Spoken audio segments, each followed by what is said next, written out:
Cable Corporation and GTV present High School Football 96 for viewers in Northern Geauga, featuring the Kenston Blue Bombers and the Chardon Hilltoppers. And hello again, everybody, and welcome to High School Football. I'm Craig Dees, joined by John Walsh, and as you can see, the weather outside is frightful, and John, it is not a very pleasant night for football. No, it's not even delightful inside the booth, Greg. It's been raining all day long. Field conditions are going to be sloppy. It's probably going to be one of those just go right up the gut and attack each other. And when you look at Chardon's success on the ground, you would think that tonight's game would favor them, but along the same lines, Kenston is a ball club that year in and year out has given Chardon fits. Yes, for some reason, as powerful as the Chardon offenses appear to be year after year, Kenston has some way of defending them. We'll see if this year, if they can continue that trend. Chardon will try to avenge a 21-0 loss to the state runner-up Kenston Blue Bombers from last year. It is a very special night here at Chardon High School. Number one, it is homecoming. And we're just a couple seconds away from kickoff here at a very wet Chardon Hilltopper football stadium, and I'm standing here with good old number 95. Saw you down there before 30 years ago. It was quite an event back then, huh? Yeah, about killed me coming up those stairs, I'll tell you. Starting to feel your age, huh, Mr. Walsh? Yes, I'll tell you, we could, from what we saw, we were discussing, we could put together one heck of a huge line these days. Well, I'll tell you what, it was funny getting to talk to some of the guys before and how it seems like a lot of you folks have stayed in touch, and that's kind of a neat thing. And a lot of the names that you heard being called, boy, the sons are playing on the football team these days. Oh, we've had sons graduate already on the football team. So now Chardon is set to receive the kick. Eric Montgomery and Scott Macar go back deep for the Hilltoppers to receive the kick of Trenton Hillier.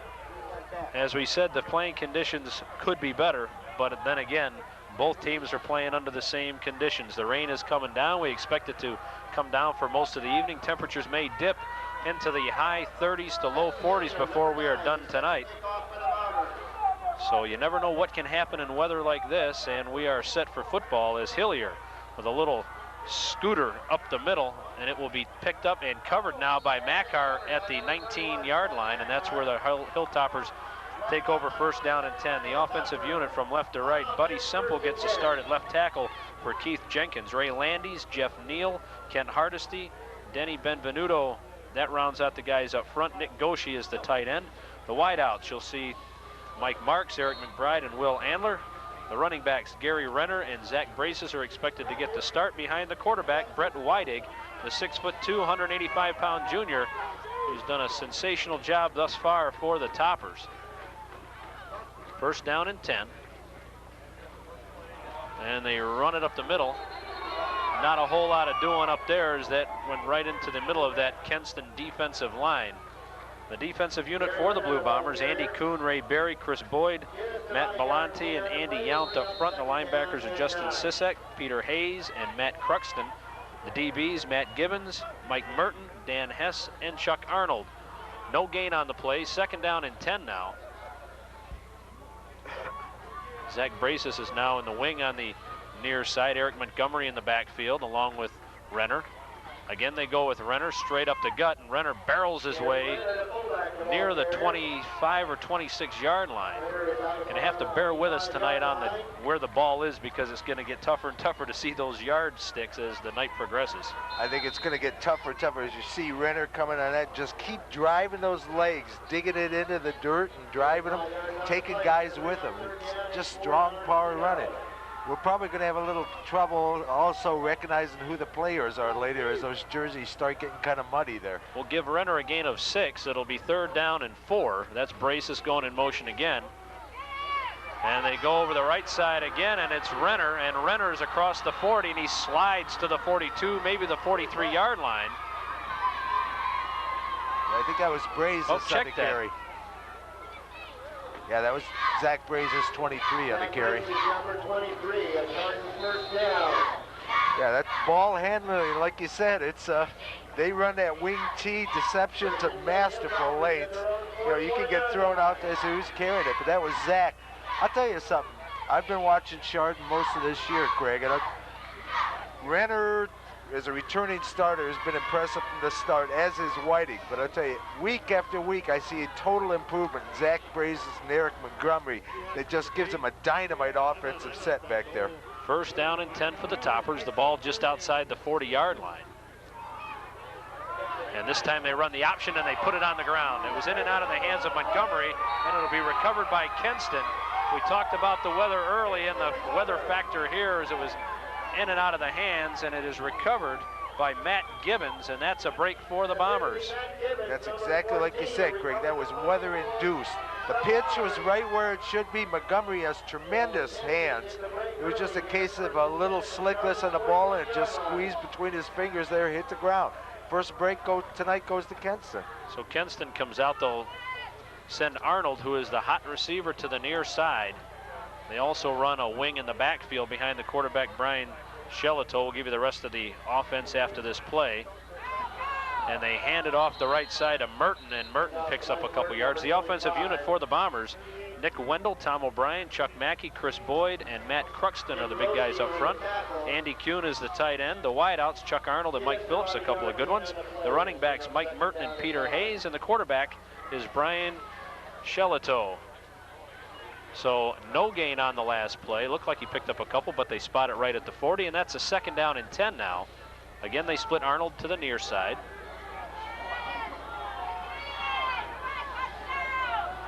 Hayes now flip-flop sides. And it's Merton, and Merton going nowhere.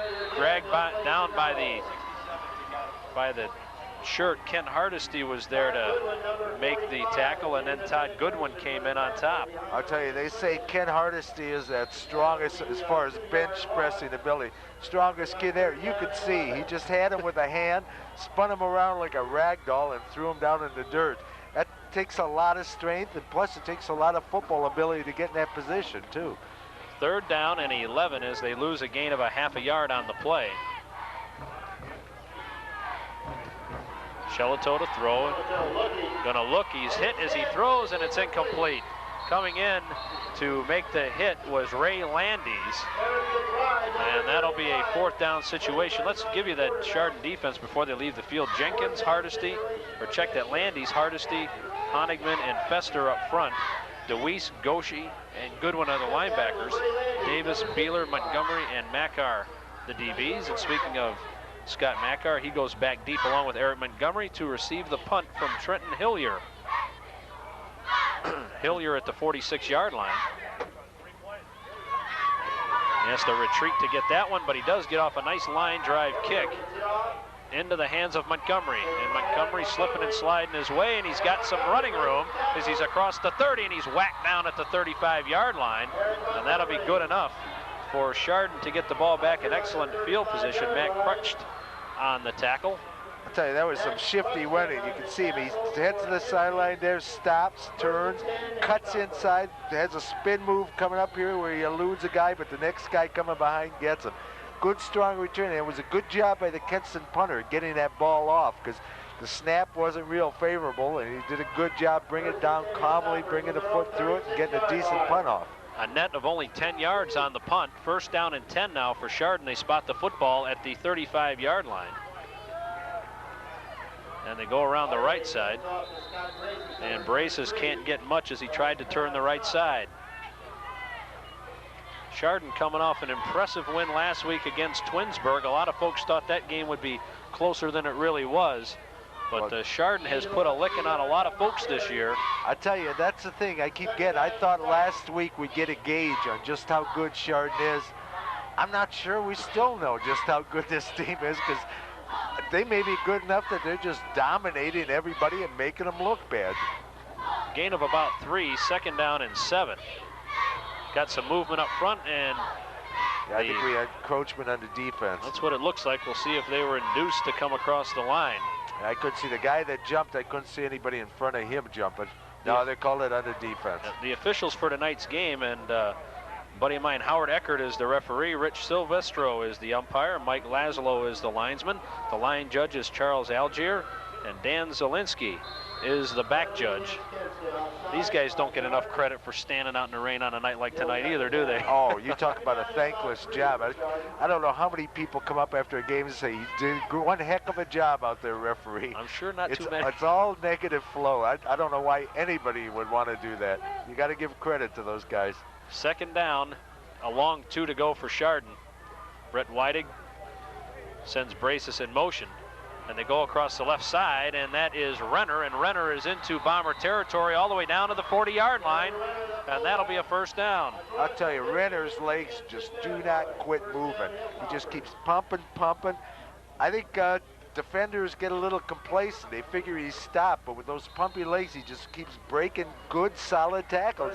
Plus, he's got thick legs. It's tough to wrap up on him. He's just a bull coming out of that backfield. A heck of a bull. I wouldn't want to face him one-on-one. The ball is spotted at the 41-yard line of Kenston. First down and 10 for the Hilltoppers. Weidig goes straight up the gut again, and that is Renner once again down to the 25-yard line. See how he lowers that shoulder to give the, I mean, he's getting a tremendous hole open up. Watch on impact how he lowers that shoulder. This is a tip for all you young ball carriers. Give punishment to the defender, and he goes right through it. Look at those legs, just moving, driving, getting whatever he can out of it. I think that was Dan Hess on the tackle, and Dan did a good job of getting knocked down and then also just falling straight down. So they'll spot the football at the 25-yard line. First down and 10. Braces goes in motion. This time they give it to Montgomery. He's got a lot of room as he slipped down at the 17-yard line, and he's thinking, gee whiz, there was nothing but green grass. Finally got on some grass and I fell down. But he tried to turn the corner, but he got some good yardage after all. I'll tell you, on a night like this, there's no such thing as firm. It's been raining all day long, just a constant, and it hasn't been a light little trickling either.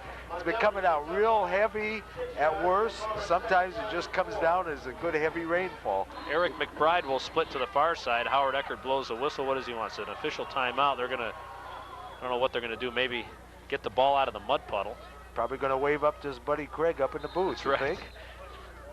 Howie's been refereeing for a long time, and a lot of playoff games as the season progresses, you start to see these guys almost on a weekly basis sometimes. I'll tell you, the ones that do the playoff games, that if you make the playoffs, that tells the caliber of referee you are, because they take the best of the best out of there. And if you've done the referee games, we got a fine team of officials out here today. Second down and 4. And this time Renner goes nowhere.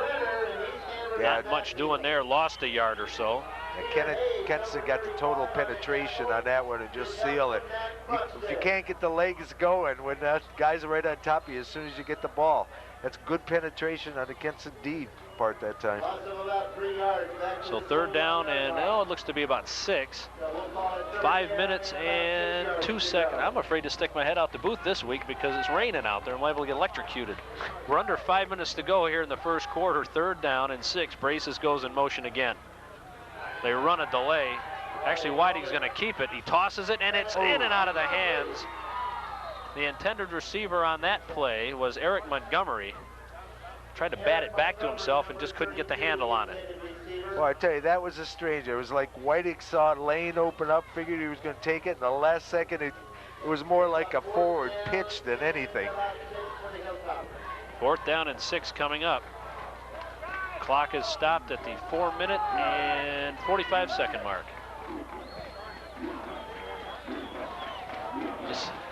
Yeah, this is one of those territories where you almost have to go for it. It's too long for a field goal, especially under conditions. Whiting's going to throw, going to roll out, going to fire, looks into the end zone, and the pass is incomplete. Pass was intended for Eric McBride, and the Bombers will take over. Yeah, just a little bit overthrown by Whiting on that one, but I tell you, Chardon's offense finally got ungeared. In that first series, they really couldn't get it together. That time, they moved it down. If nothing else, they've established a field position into their benefit. They'll spot the football right about the 20, well, it looks like about the 21 as I look at the sticks. We're all trying to figure it out up here. Where exactly is that We do know ball? it's 1st and 10. And we know it's in Bomber territory. It's Merton. And Merton goes behind the offensive line and bowls forward to near the 25 for a gain of about 4. Yeah, they got a decent penetration. That time the lineman for the Kenston Bombers got out there, pushed off into Chardon, which in itself is no feat because they got some big boys up front there. Missing Jenkins here. He's going to be out this week, possibly next, and who knows after that with an injury he sustained in the Kenston game last weekend. Chuck Arnold split to the near side. And again, they go to Merton, this time over the left side, and he picks up another couple of yards near the 27-yard line. A 3rd down and about 3 await the Blue Bombers. Yeah, I see we had Aaron Thomas in at the bottom on the tackle. You got the initial hit, and Goshi and Goodwin came in to finish him off. Kenston Blue Bombers, of course, made it all the way down to Paul Brown Stadium last year. State runner-up, and then this year is a rebuilding year. They come in at 4-3, but have been very competitive nonetheless. Well, they're including always knocking off a very good Perry team early in the year, a team that could make the playoffs and are headed that way so far. 3rd down and 3. Shelato to throw underneath. The ball is batted down and knocked away. And knocking it down, I think that was Nick Goshi. Yeah, we'll see. We'll see it on a replay. See if we can pick up the no. I couldn't see. Yeah, that's exactly because he's got that big arm cast on there that's heavily padded. Looks like a big cinder block wrapped around his forearm there. But he got that up in the air and batted away the pass. So Hillier into punt once again. Makar and Montgomery go back deep for the Hilltoppers. And the snap is another good one. Hillier gets it off. Another nice line drive kick, and it will bounce. Makar lets it bounce. It will go inside the 35, and it will come to stop in the slop at the 31-yard line. I'll tell you what, we were on the field before the ball game, and it is wet, just as wet as it looks. But you talk to most coaches in the area, and this is the norm for the fields because of the kind of year we've had. A good friend of mine is the defensive coordinator out at Chagrin Falls, and he said, our practice field is better than our playing field, but we don't play there. Yes. And they were expecting the same kind of treatment tonight on their field. That's just the way it goes when these fields get so much use, on top of the fact that it's been the monsoon season here. That's exactly it. And when you get it 5-6 games played a week between JV, 7th, 8th grade varsity and all that, the soccer to boot. And then you throw the weather. Yeah. You throw the weather in on top of that and you've got a real mess. 1st down and 10. They go over the right side and that is Renner. No. Check that. Whiting kept that. Tell you what, the radio guy down here, he got fooled on that one too. Well, I don't feel so bad. That's the thing. You got to be used to it. You're just going to blow some with this, deception offense. It's just the way it goes. Just when you think you got it nailed as to who's carrying the ball, you get fooled. Boy, it's too bad they didn't give it to him. He broke free. Doesn't it always seem like that, though? The guy they don't give it to is going to go all the way. 2nd down and 4 yards to go for the Hilltoppers. There's Brett under center. This time he gives it to Braces. Braces tries to turn the right side, can't get the 1st down. He will be a yard or so shy. I'll tell you, he made a nice run out there. They gave him a little lane to run on the outside, and then he did an extra little juke just as he was going to grab another yard or 2 out of it.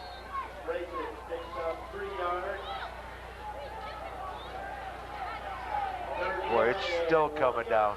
Kevin Platts is now into the ball game for Chardon. He wears number 44. You think Chardon's team color was yellow from all the yellow rain jackets up in the stands on the other side of the field. 3rd down and a yard. Whiting gonna hand the ball off, and I'm not sure if they got the 1st down for Renner. I think so. Looks like he does from where the spot of the football is. Yeah, I think he went about 40 yards laterally and 2 yards forward, but at 2 yards was all they needed. Look at how he just keeps pushing in. Good job by the defender keeping him, and that's exactly how you want to take on a ball carrier like Renner. Get him from the side before he gets those shoulders squared up, because after that, it's Renner's ball game. 1st down and 10 for the Hilltoppers. We are coming up on 1.5 minutes to go here in the opening quarter. No score. Craig Dees along with John Walsh. Hope you're enjoying tonight's broadcast.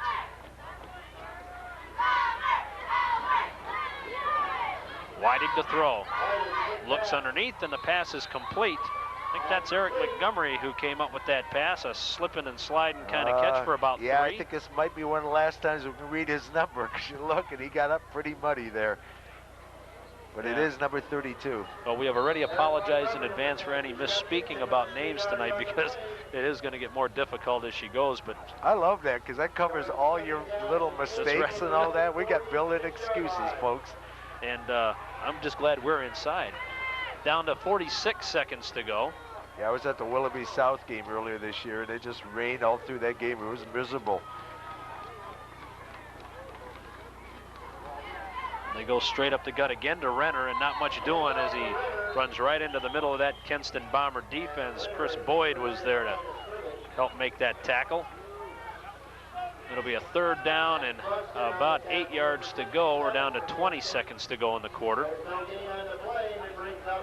Yeah, Chardon's week after week, they keep opening that passing game up, and so, you know, routinely you think this would be one of the counters coming out of the wing tee and all, but it's turned into almost predictable for Chardon that they're going to be airing the ball out going for that 1st down. All right, that will do it. We have played 1 quarter of football here at Chardon, and the Kenston Bombers and the Chardon Hilltoppers are tied at 0.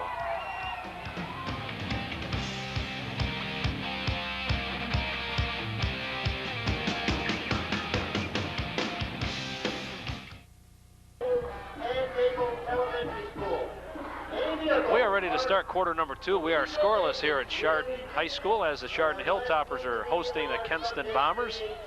And just checking to make sure my car wasn't in a tow-away zone there. I said it'd be kind of tough for me to go get it anyway right now, but I think we're legal. Well, I just go into a long spiel and tell my life story while you're changing. 3rd down. Teach him. 3rd and 8. Whitey going to keep it. Going to roll to the far side. Looks underneath, and pass intended for Zach Braces.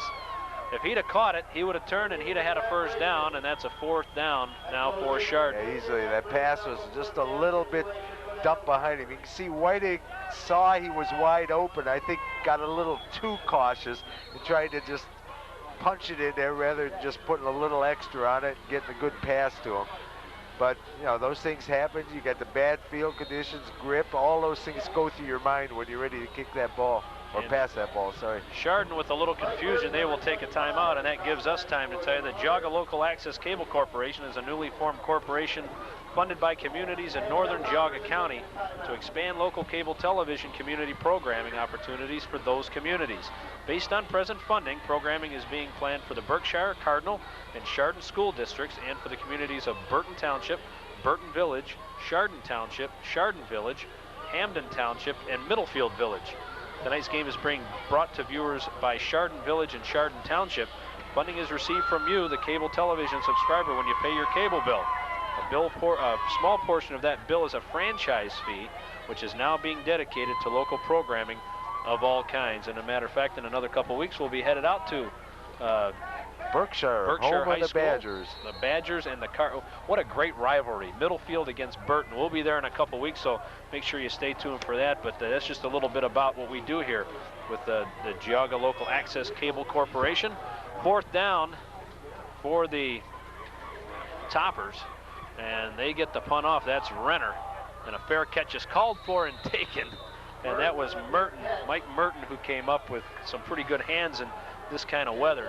You know what makes it worse out there, John, is the fact that it's not getting any warmer either. I mean, it's one thing if it's 70 degrees and it's raining on you. Yeah. The temperatures have done nothing but plummet all day. We're probably in the mid-40s right now. And on top of the rain, boy, your fingers and your feet get really cold on a night like tonight. Yeah, that cold wetness is just horrible, and it's just going to keep getting. I wouldn't be surprised if we're starting to hit into the mid-30s by this time this game is over, because it is supposed to be dropping all through the evening. Ryan Shellito under center. Bad snap, I think. And the ball is loose, and I believe that Kenston has it.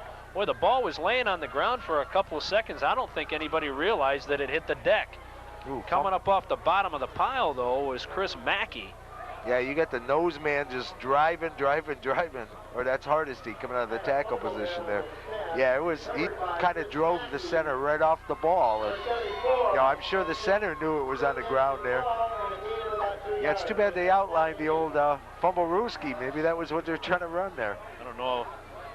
Josh Timmons is now in at tight end. The gain actually 2 yards on the fumble. They pitch it back to Merton. Merton tries to go around the outside and does. He's across the 35 and slides out of bounds near the 37. It'll still be a couple yards shy of a first down. Yeah, Kenny Fester, let's seal him out of that corner. See the quick pitch to the outside as he's looking for his room. Here Fester should come right in the picture right there. Just lowers into him and drives him right out of bounds. Mike Merton, averaging 4.5 yards a carry this season, is now over 500 yards on the season. Third and short. Yep, third down, it's a long one. And this time they go with the fullback. It's Peter Hayes. I don't know. I'm not sure he got it either. Hardesty again was plugging up that middle and met him right at the line. And Ryan DeWeese came up for his linebacker position. They're calling for the measurement, but don't blame him. I don't know. If he got it, it was from a referee gift, because it didn't look like he got hardly anything out of that play. Yeah, I'll tell you what, it doesn't look like he got it from here. But we'll see. The ball is spotted at the 37-yard line. Unless the Kenston bench gets in our way, we should have a good view of this measurement.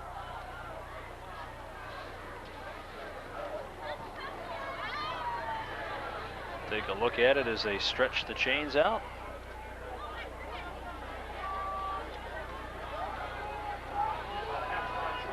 And it is short.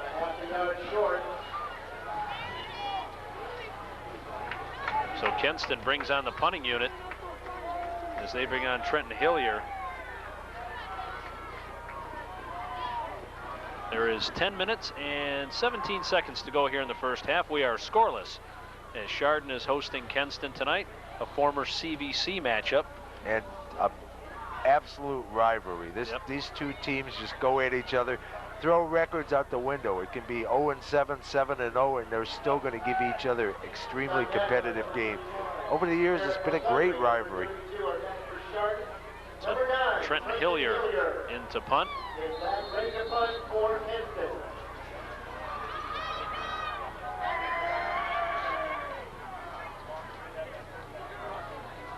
And they might be doing a little razzle-dazzle here as Hillier comes in a formation for a shotgun. They trying to draw him offside. That's exactly what they're trying to do, and Chardon's not buying into that at all.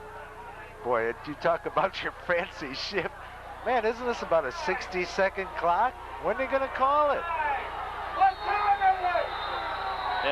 Wow. They finally was that my imagination, or was that like a 10-minute sequence there? Jeez, well, oh man.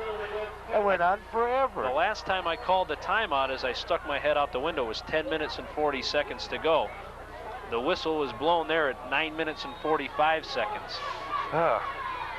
That was good discipline on the Chardon part, not going for that. I mean, Kenston was, they were doing head bobs and shifts, and God, it was incredible, the movement, but the amount of time was just amazing. Hillier gets the snap, and he gets a good kick. Montgomery going to take it. He got it at the 35, but fell backwards to the 34, and that's where Chardon will take over, first down and 10. So the Chardon offense will try to get on track.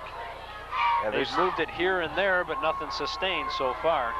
Yeah, they've been running into that second down problem where Kenston would tighten up all of a sudden and they go to the third and aren't able to execute the first down. But they are getting the movement. Their defense is holding tight, almost to the point of, you know, when you get it over that midfield mark, you might think about if you got a 4th and short of going for it, just from the fact of how well their defense had played to this point. Eric McBride is split to the far side. That's Montgomery in motion, and that's who gets the football. Montgomery cuts it back up the middle and doesn't get much more than the line of scrimmage. Yeah, he did a good job getting that little bit of yardage he did get. They sealed the outside. He saw there was just a little lane open up in between. He ducked his head in, took it, got a yard out of something that potentially could have been like a 2-3 yard loss. So he was able to pick up a long yard. We'll call it second down and 9. 9 minutes and, well, actually now we're down to under 9 minutes to go here in the first half. We are scoreless. This is one of those big downs for Chardon for keeping the drive going so they don't run into that 3rd and long situation where they are forced to pass. Brazes goes in motion. They give it to Renner, and Renner breaks a tackle, and he's gone up the middle across midfield. And he is down inside the 30, still on his feet, into the 20, to the 10, to the 5. Touchdown! I'll tell you, that was excellent, excellent running by Renner. But what really set that up was downfield block by Eric Montgomery. He held up the man, gave Renner time to break it. Watch here. You'll see Renner breaking through the line. See if he can pick up Montgomery's block down the field. There he is, freezing the man just enough for Renner to make the outside move, take it all the way to the end zone. You go to the whistle blows. That's excellent downfield blocking by Eric Montgomery on that play. Scott Mackar in to attempt the point after. Number 32 will hold. Scott Mackar. Number 31 will attempt the extra point. Well, I guess that's the way to stay from the 3rd and short situation, right. huh? Just break it a 70-yarder.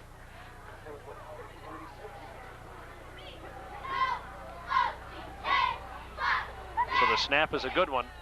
Mackar's kick is a low-line drive, and it's off to the right-hand side. So at the 8:34 mark here in the first quarter, Chardon is up by a score of 6-0. That's a huge play because I just don't see us getting all kinds of points tonight, do you? No, with field conditions, but then again, you can almost look at it, field conditions bring on mistakes where defenders slip. You know, that's the advantage in a lot of cases in the offense, where you got receivers going out, they know where their pattern's going. Defensive men have to react off those. Sometimes when you go to set that foot, react off a cut, you're going to go down on your face. You got wide open people, so it's hard to say. You know, you can end up with some big plays because of the slap on the field. Before we move along, we'd like to extend a special thanks to Chardon Village Council persons Beverly Carver, Rich Garr, Bill Nias, John Park, Larry Bapty, Karen Simpson, Gary McNaxky, and former Chardon Mayor John Reed for their support of the Geauga Local Access Cable Corporation. Some of the folks that they kind of like this idea, and they've been very supportive of us as we have progressed through this season. I'll tell you, it's great for the community. It's great for these kids. You know, the playoff games we've done in the past and all, I've heard from parents where they ship the tapes out to Uncle George out in California, Aunt Matilda down in Florida.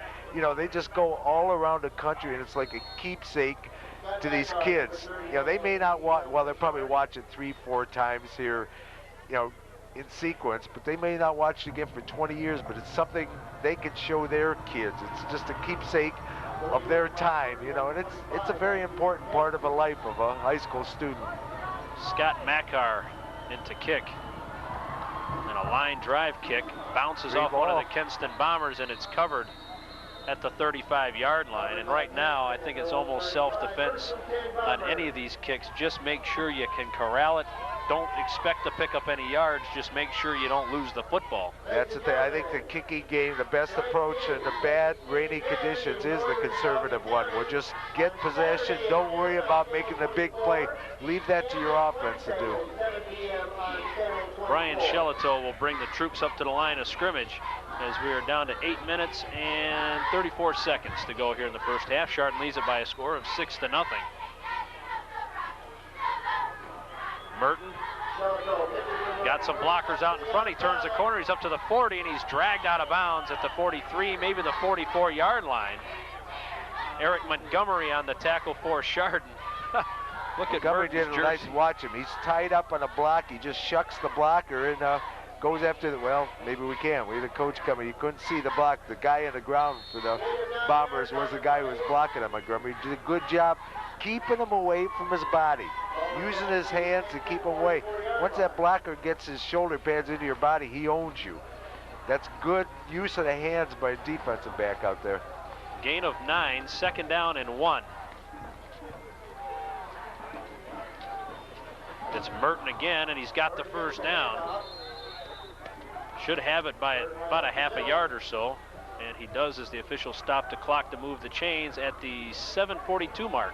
Yeah, it looks like Kenston offense is coming to life a little bit here. I'll tell you what, the last couple times Merton's run that sweep to this near side, he's had himself, 2 blockers, and 1 defender out in front of him, and has been able to pick up substantial yardage. First down and 10 now. They spot the football. It looks to be about the 46-yard line. It's Merton again. The workhorse goes up the middle for maybe a yard before he is Boy, who had him Throwing backwards. There? Someone had him around the waist and pulled him right back. I'm trying to see. I think that was Ray Landis, possibly. Oops, just missed the replay. Couldn't really see exactly who it was, but it looked like he was almost on his knees and just reached his arm out, grabbed him around the waist, and pulled him back. That's a lot of strength shown there, too. These Chardon guys do live in the weight room. Even during the season and immediately after the season, they head right back to it. Gain of 2 on the play, 2nd down and 8. Peter Hayes remains the up back in the I formation. Shelato gives it to Merton. Merton is dragged down from behind. Jared Honigman came in late. I'm just trying to see who made the initial. It was Goshi and Honigman on that one. Goshi, I think, got him around the ankles, and Honigman came up high there and grabbed and corralled him. There you can see Goshi's the one laying in the mud there, face down. So no gain, 3rd down and 8. Short of somebody picking up a lot of mud around their forearms. If you look at the arm, you can pick out Goshi, though his white wrappings now is turned into just pure brown. Phillips is split wide to the far side. It's Chuck Arnold to the near side. And they fumble the snap. Again. Ball is loose and Chardon has it. Chardon has it at the 48-yard line. That was Todd Goodwin, who was the man on the tackle, or on the recovery. Boy, that ball just came shooting out of there. It was like it was thrown between the center's legs. Really can't see. There. Oh, I guess it probably got kicked out of there. Because all of a sudden it just came flying out of there. Yeah, they picked up 2 on the fumble. That's about what that is. That went about 2 yards forward from where it was snapped. Let's watch it again. We're going to try to do it in slow motion, see if you can see it here. Left-hand side of your snap screen. up, ball's down on the ground there. There, it's being whipped around by the Kenston defender trying to block on the Chardon guy. It looked like his leg kicked it forward a couple yards. Whiting to throw, and Whiting is sacked. Braces could not hold off the defender. Coming in to make the play was Andy Kuhn. Wow, Kuhn with a nice play. Yeah, he had a good straight-ahead shot at Whiting and took full advantage of it. You can see Brazes is trying to catch up to him, but once he's got turned around there and he's trailing after the guy, it's over. It became Kuhn's game at that point. Ball spotted at about the 44-yard line. 2nd down and 18, so a long way to go for the Hilltoppers as we are at the 5-minute and 19-second mark. Whiting barking out the signals, runs Montgomery in motion. And they go straight up the middle, and that's Renner. And Renner might have gotten back to the 45-yard line. Yeah, that's about it. Maybe just crossed it by a hair, but not much on that. That brings it up to the 3rd and very long as we're up to, what, about 16, 17 yards? Yeah. I tell you what, you talk about these 2 programs between Bob Doyle and Mike Knepp, of course, who's been on board at Kenston for a few years, a couple of the better football programs in this area. Very much so. And you can see that tonight as Kenston comes in at 4-3, but giving Chardon, regardless of the weather, giving Chardon a go. A team that is 7-0 and has just clobbered a lot of people as this season has progressed. Whiting to throw, and he's hit as he throws, and the ball is loose. I think that's arm should be coming. No, Kenston they ruled it a fumble. I thought I saw his arm up in the air coming forward on that. We'll see if we can watch on the replay. He may have lost the ball before the arm came forward. We'll see, because he gets just a shot. He's going. Right there. That's a good call. Yeah, okay, it was back, but it wasn't coming forward. Yep. Just to hit him at the right time. That was a good shot, guys. Let's watch it. You'll see the ball come out before the arm comes forward. He took it right in the back, too. Boy, solid hit in the back. So the arm's going back, and there goes the ball. Going right in the back. Ouch. Boy, Brett took a beating on that one. Yeah, is he okay? Can you see the bottom of the sideline? Can't see him. He walked off the field under his own. Shelato to throw, and he throws, and that should be intentional grounding. I would think. Ooh, this isn't the NFL where you can roll out of the pocket. That rule is not in high school football. That once you're outside the pocket, you can intentionally ground it. Yeah, DeWeese was all over him. Yeah, somebody else was in there. Beeler, I believe, was in on him also. There's Ryan DeWeese hits him first and sandwiched by. And then you Ryan look, there's no bomber out in that territory where he flung that ball. Ryan Beeler, the son of Dick Beeler, the athletic director at Painesville Harvey High School. Done a couple Harvey games, and Dick gets the field already, and about 6 o'clock says, got to go to Chardon. Got a football that's right. game My tonight. boy's playing. My boy's playing. Here I go. I'll tell you, he's had a heck of a season in that secondary. He's done one tremendous job. Couple interceptions, couple sacks, forced fumbles. He's been excellent coverage all season long. 2nd down and 10. They give it to Merton. Merton with some nice running up the middle. Boy, tough changing gears in this kind of weather, and he came to a stop and made a run right up the middle, and he will be close to the about the 32-yard line, so probably about a yard or so short. That was a nice run. Yeah, that was a good, strong, and like you said, be able to cut. You know, when you see water splashing off your feet as you're planting your foot to cut. Well, Kenston, like you said, they play good football. Yeah, they do. That's the thing. Records, you're talking 7-0, 4-3. You know, you got to put your eggs in Chardon's basket just off of the records, but Kenston, they're playing Chardon. They just get that extra rush going. Merton again changes direction, goes up the middle, and he's got the 1st down as he's inside the 30-yard line to about the 28-yard line. So Kenston moving the football, getting themselves in position. I'll tell you one thing Merton's doing here is taking advantage. As you look, Chardon's over pursuing. I don't know if it's because they can't stop or what the deal is, but they're over pursuing, passing the ball carry. He's planning, cutting back, and taking advantage of their over pursuit. They're going to have to get their linebackers to come across a little slower and trail after the running back. 1st down and 10. They spot the ball at the 29-yard line. Shelato hands the ball. I strung that out pretty good. And that is Justin Sisak, who is into the ball game now, and he gets the football. You know, it's kind of hard when you're a guy like Kent Hardesty or Ray Landes. You go 260, 240, and you get going in one direction in this mud, you ain't stopping. Yeah, that's true. I guess the inertia forces. I wasn't too good at physics, but that I can tell you. When you're that big going that fast and you're supposed to put the brakes on, it's not happening.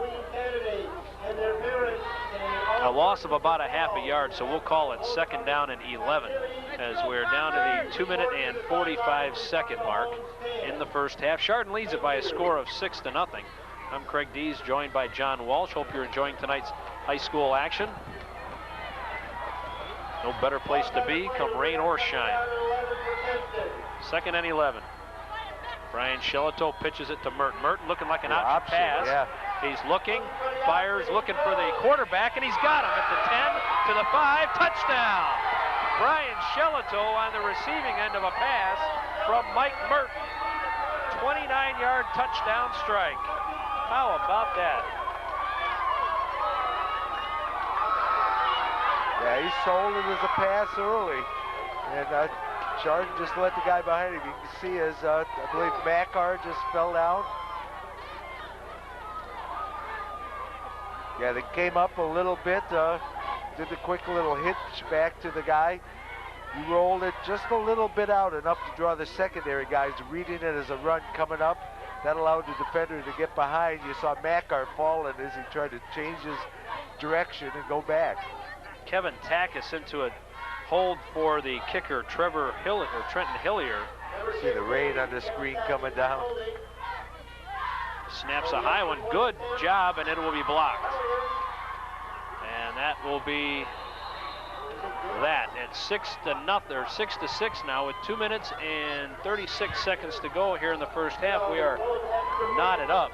I'll tell you, you get these rainy nights and it's hard to get those extra points. You got the ball being handled by the center's got to get the snap. You got a holder, he's got to do it. You got the foot placement of the kicker where he's got to plant that foot. There's so many variables that the weather screws up on a kicking game that it's really hard. You're going to see a lot of games when you read the paper in the morning are going to end up with a lot of missed extra points. You see the rain coming off, and I don't know where that camera work is. If that's right in the heart of the field, it's very possible it could be. I saw something for the first time ever last week. In all the years I've been doing high school football, I was doing the Mentor Lakewood game last week, and the first 5 PATs were missed.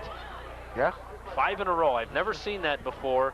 And finally in the 2nd half, they made an extra point, and both sides of the stands gave the kicker a standing ovation because neither one of these teams could.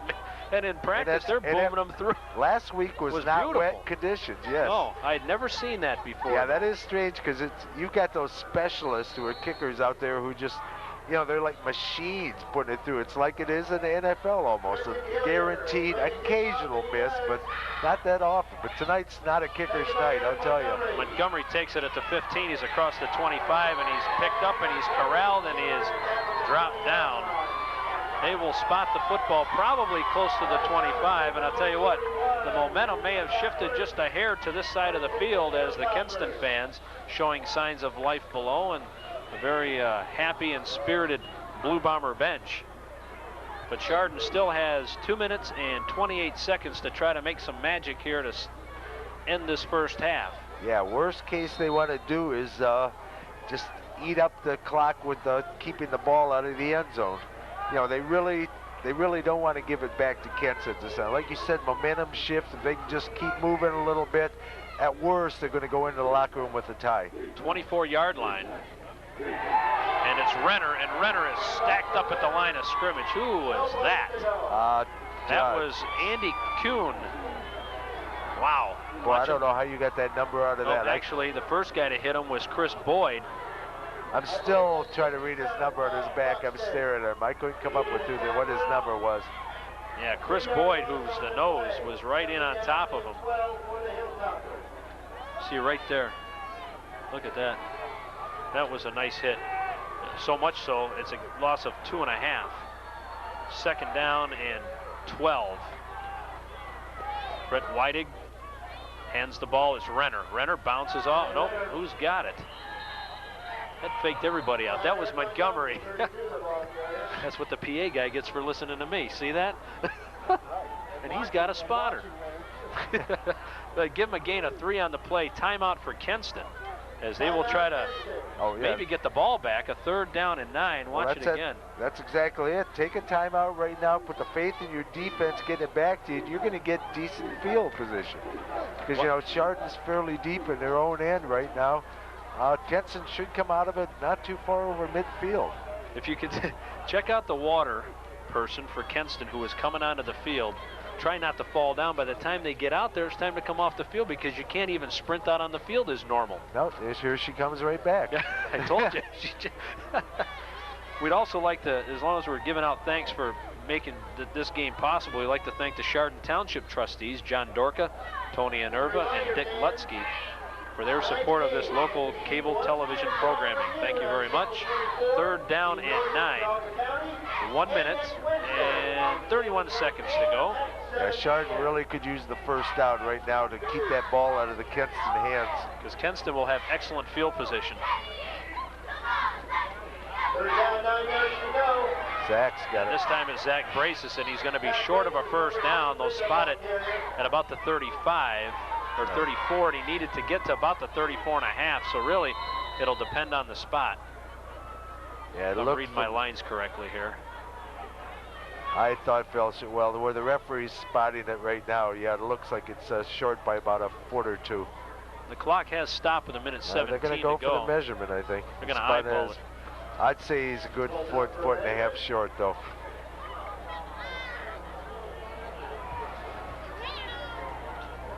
Let's see how good the old eyeballs are these days.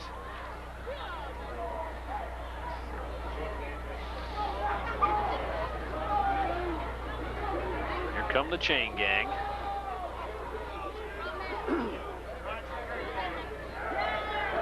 And it's about a foot and a half short, as good old number 95 just said. Incredible. See that? Incredible. Boy, I'll tell you though, I got the glasses now to help me with the vision.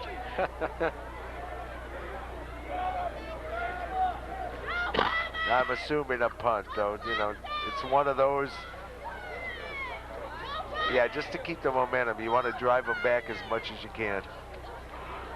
And Kenston will take another timeout because the clock was going to start running again as soon as they marked the chain. So Kenston will stop that from happening. We may as well give out a couple more thank yous as long as we're hanging out here. Burton Village is also a big part of our initial effort. A big thank you to Mayor Nick Fishback, Councilpersons Brian Johnston, Jim Clark, Ken Cleve, Gerald Roger, David Ward, and Catherine Sutter. Thank you very much. And we'll see you folks in a couple weeks. That's right. And speaking of a couple weeks, we'll also be out in Middlefield Village, and they're also supporting this effort. We'd like to thank the mayor, Ben Garlick, Linda Smallwood, Doug Clark, Bill Collier, Steve Druhot, David McDowell, and Rob Webb. And Burton Township is helping to bring Berkshire School programming to Channel 24 in the Cablevision service area, thanks to the trustees, Dan Whiting, Frank McBride, and Bob Himmeline. Thank you very much, all these folks. If you get a chance, give them a call. It doesn't hurt to pick up the phone and say, hey, we saw the game and we heard you're partially responsible for it. Thank you very much. So 4th down and about a foot and a half. Renner is into punt. So what do you think? You set up the return here, or you go hard for it? I think it's worth a shot. Go for the block. Looks like they're going for the return. They send only a couple guys, and Renner with a good kick. The ball will bounce, and it bounces past the Kenston Bombers, and the ball will be kicked.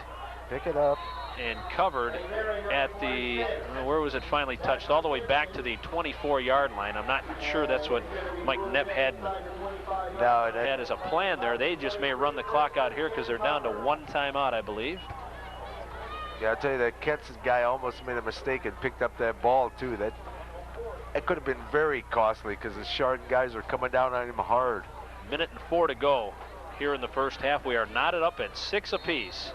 A couple of big plays from scrimmage. It was a 66-yard run by Gary Renner at the 8:34 mark of the second quarter, and Chardon led 6-0. Then a 29-yard option pass from Merton to Shelito, running back to quarterback. That was a beaut, and we're tied up at 6. Shelito to throw, being chased. Hardesty on his tail. He lets it fly, and the ball is incomplete. The ball was thrown. I don't know if that looks like Merton because he is mud from head to toe. Yeah, I would guess so. Between him and the interior lineman, they are just solid muds on that, so that's probably a good guess on that. That ball was just thrown behind him. They couldn't, the defender nor the receiver could put the brakes on there. Second down and 10. Trying to do it, like you said, put the brakes on, adjust to it, and come back for the pass, and both of them ended up sliding on their tailbones. 56 seconds to go in the half now. Clock has stopped because of the incomplete pass. Brian Shelito has thrown 10 touchdown passes on the year. I believe that was his first reception for a touchdown a few minutes ago. Shelito to throw, going to air it out. Looking downfield, and the man was intended for Chuck Arnold. Goshi and Makar were back there on coverage. He let this thing fly. Boy, that's some good hang time to it too, didn't it? Yep. Did you see the ball when it hit the grass there? It just spit up some water. It was like it landed in a little lake. I was out. I had the opportunity to broadcast the St. Ignatius Lake Catholic game. And that was a wet night. That was a wet night, and there was a punt, I kid you not, that hit and plugged. Looked like a sand wedge on a wet fairway. It just, or on a wet green, just hit and stopped. We haven't seen that tonight yet. 3rd down and 10. Shelito to throw. Going to step up. He's going to be hit. Spun around. He stays on his feet. He's got the first down and more as he's across the 40. He's up to midfield into Chardon territory and runs out of bounds all the way down to the 36 or 37-yard line. What a great effort by Brian Shelito. Yeah, good blocking on that. As you can see, they're driving. That was a good block. Hardesty missed the tackle there. He had him. He did a quick little spin around and broke the grass. Shot somebody, had him on the sidelines there. He just kept going and finally took it out of bounds himself. Smart move to stop the clock. Very. In fairness to Ken Hardesty, bad enough running around in the mud, but everybody's wet. You're trying to grab those wet jerseys as well. They become slick. I'll tell you, if you get a handful of that, especially when it's covered with mud. They officially spotted at the 40, and that's an incomplete pass. And we're down to 32 seconds to go. Yeah, that's the type of plays like that where it's just a quick hitter that's incomplete. That uses minimal time. Boy, you do have some muddy. Look at, can you tell who that is going into the Kenston huddle right now? Looks like a little running back, just solid mud on him. Yep. I can't read a number at all. That is Mike Merton, number 25. Yep, I can see it on the front now, but from the back I couldn't tell at all. His running mate back there, Peter Hayes. 2nd down and 10. Shelito being thrown. He throws, and the ball is intercepted. Intercepted by Ryan Beeler, all the way down at the 20-yard line. Took the referee with him. Oh, yeah, they did. And Mr. Beeler's son, you can be proud of him for helping the referee up, too. Yeah, it's good. You can see that's tough throw. Good arm there. Come on, nice reception. Made an excellent. Went up high for that and pulled away. Here comes the referee. Oh, beautiful, beautiful. And Beeler helped him up afterwards, being a gentleman. Oh, poor referee. As you can see, field conditions, it's not just players that can't stop. Referees have a little trouble with their breaks, too. And we'll give him a 6-6 in style points on that one, I think, for the official. What do we got now? 57 seconds to go. No, wasn't there 54 seconds to go when that play started? It's 32 now.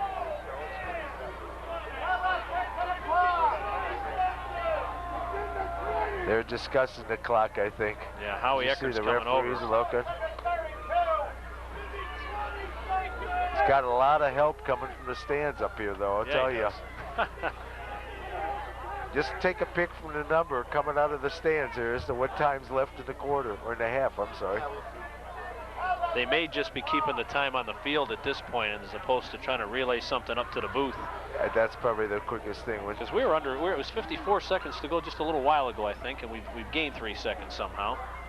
That was 36, and they had that pass, which was incomplete, which ran 4 seconds off the clock. So on that play, it was 32 on the clock. I think they finally resolved it, and they're going to be breaking huddle here. Yeah, I think they're. You can see that the back judge is keeping the time on the field. Yeah, that's the best way with this amount of time. It's not worth the adjustment. Let the guys go in at halftime. Finish the half off. So 1st down and 10 now for the Toppers. And Whiting hands the ball up as Renner. Renner keeps the legs pumping. He gets to about the 28, 29 yard line, and that'll bring up a 2nd down. We're not going to even guess how much time is left on the clock. Yeah, that could have been the last play. They might just end the half in the huddle. They did. And that'll do it. We have played 1 half of football here as the Chardon Hilltoppers and the Kenston Blue Bombers are all knotted up at 6 apiece. It's been an interesting 1st half so far, and we'll be back with 2nd half action in just a little bit.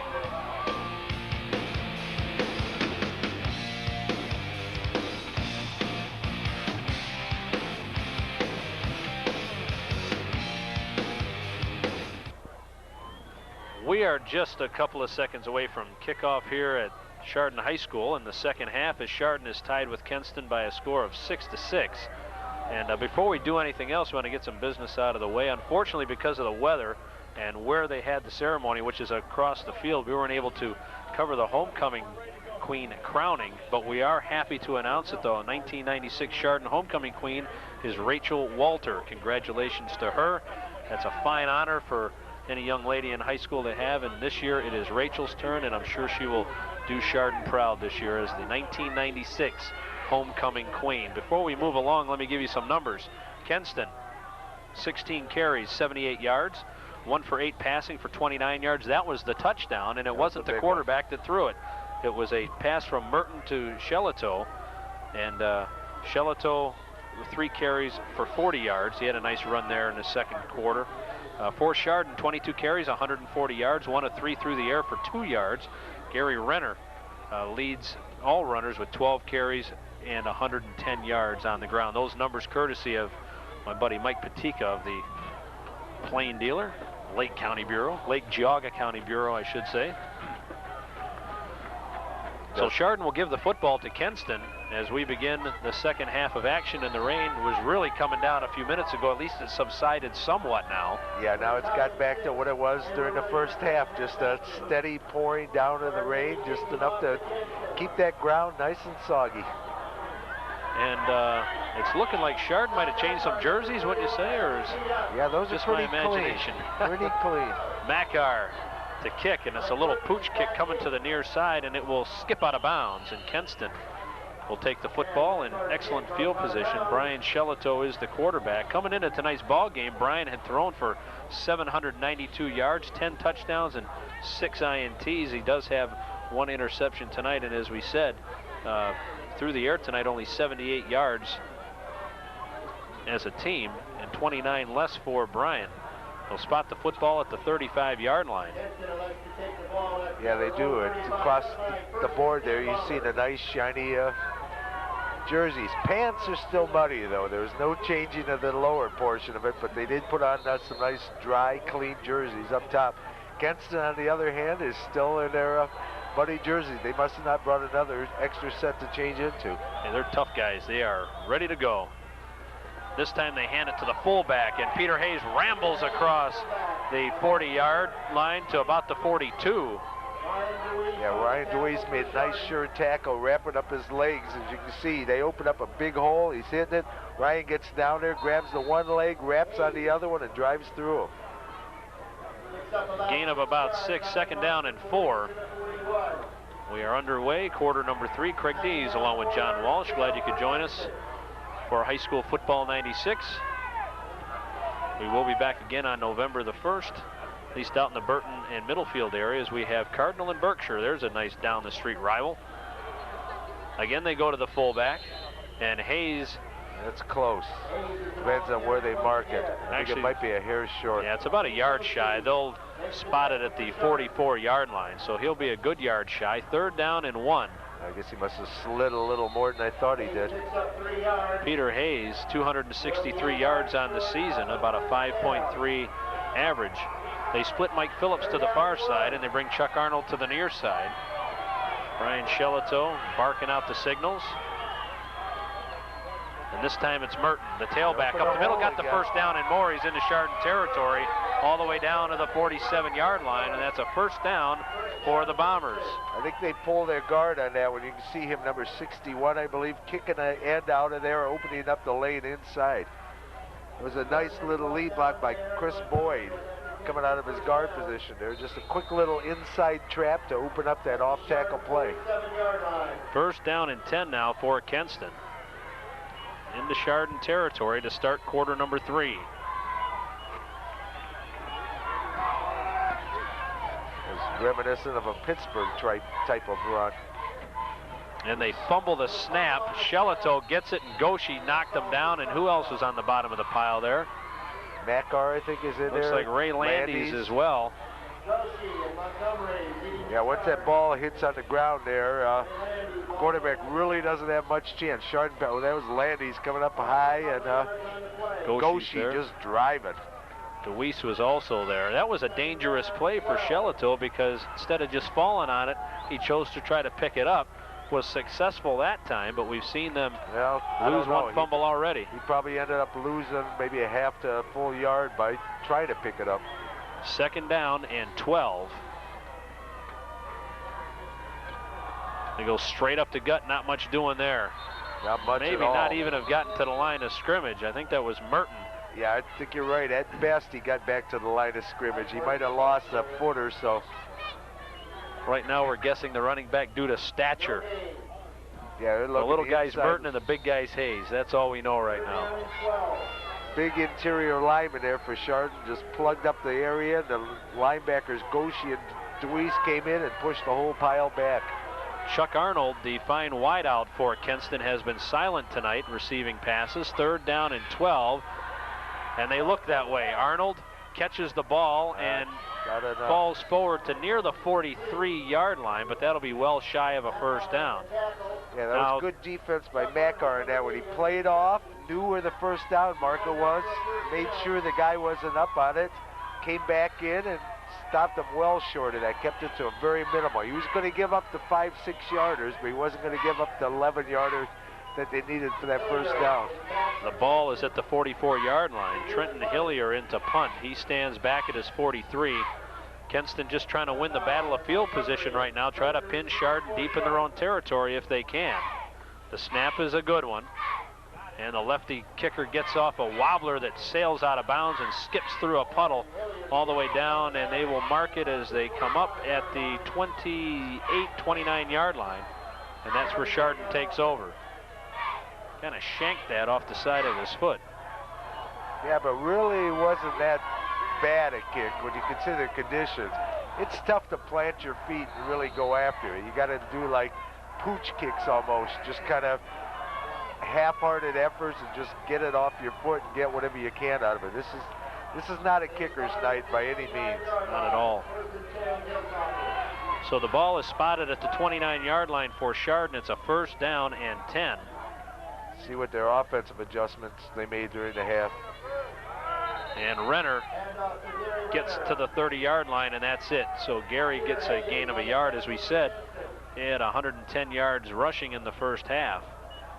A lot of it on that big, long touchdown run, too. Was that 66 yards? 66 yards. 2-yard pickup for Renner. Second down and 8. Scott Mackar checks back into the ball game. Had a chance to chat with his father as well as Brett Weidig's father before the ball game. Becoming like one of the gang around here now. Oh, yeah. Second down and 8.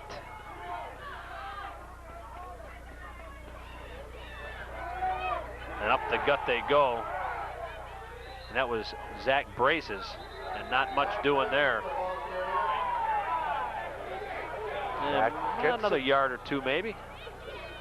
Kenston's doing a heck of a job out here reading and not falling for the little fakes. They're just key, doing their proper keys, going where they're supposed to be, make sure that the deception man's covered as well as the trailing guy, and just that's the way you got a defense. You got to be very, very disciplined and read off your keys and don't give up to them and fall for the ball handling trickery. The ball's at the 33-yard line, 3rd down and 7. Brett Weidig under center. And he hands the ball off, and that's Zach Braces again, and not much doing there either. Good defensive pursuit by Kenston, and that'll bring up a 4th down and another punting situation for the Hilltoppers. You can see him trying to come outside. He couldn't get himself squared up, ran out the sideline, and wow, look at the splash on the sideline there. You know what's worse about that? It's one thing to be cold and wet, but boy, you get that in your face. Oh, yeah. You know, yeah, you get that mud in your eyes. There's no avoiding that either. It's going to happen. Gary Renner to punt on a 4th down and 9. It's a high snap. He corrals it and gets it off in a beaut. Nice kick. That's a beaut. And Kenston with a nice return across midfield and into Chardon territory. On that return was Mike Elliston. And boy, that gives the Bombers some terrific field position all the way down to the 44-yard line. Now they'll spot it back near the 45-yard line. And a 1st down for the Blue Bombers. Yeah, that was a dandy of a return. He just kind of took it up the middle. You saw number 82 coming up on the outside, just slid right past him like he was on a skateboard. 5 minutes, 55 seconds to go, 3rd quarter. We are tied at 6. Busted play, yeah. Shelito will keep it. He's going to pick up some significant yardage as he's inside the 30 and down to the 22-yard line. Boy, he spun around and nobody was home and said, what the heck? Came to the near side and picked up a chunk of yardage before. I think that's where the play was supposed to be run, though. I think what it was a counter one way, bring the guy back the other way. Something happened, he missed connection, so he just flowed the way that the blocking was going to be, and the blocking was tight, giving him the whole corner and opening up a appreciable gain for him. Todd Goodwin on the tackle for Chardon. The ball is all the way down to the Hilltopper 22-yard line. 1st down and 10. It remains Peter Hayes and Mike Merton in the backfield behind Brian Shelito, the junior quarterback. Shelito, little counter action. And that ball is handed off to Justin Sisak. And Sisak is covered by Ryan DeWeese. Yeah, he read it, came up, got some help from Goodwin coming in on the outside, but DeWeese read that all the way, drove right through his chest.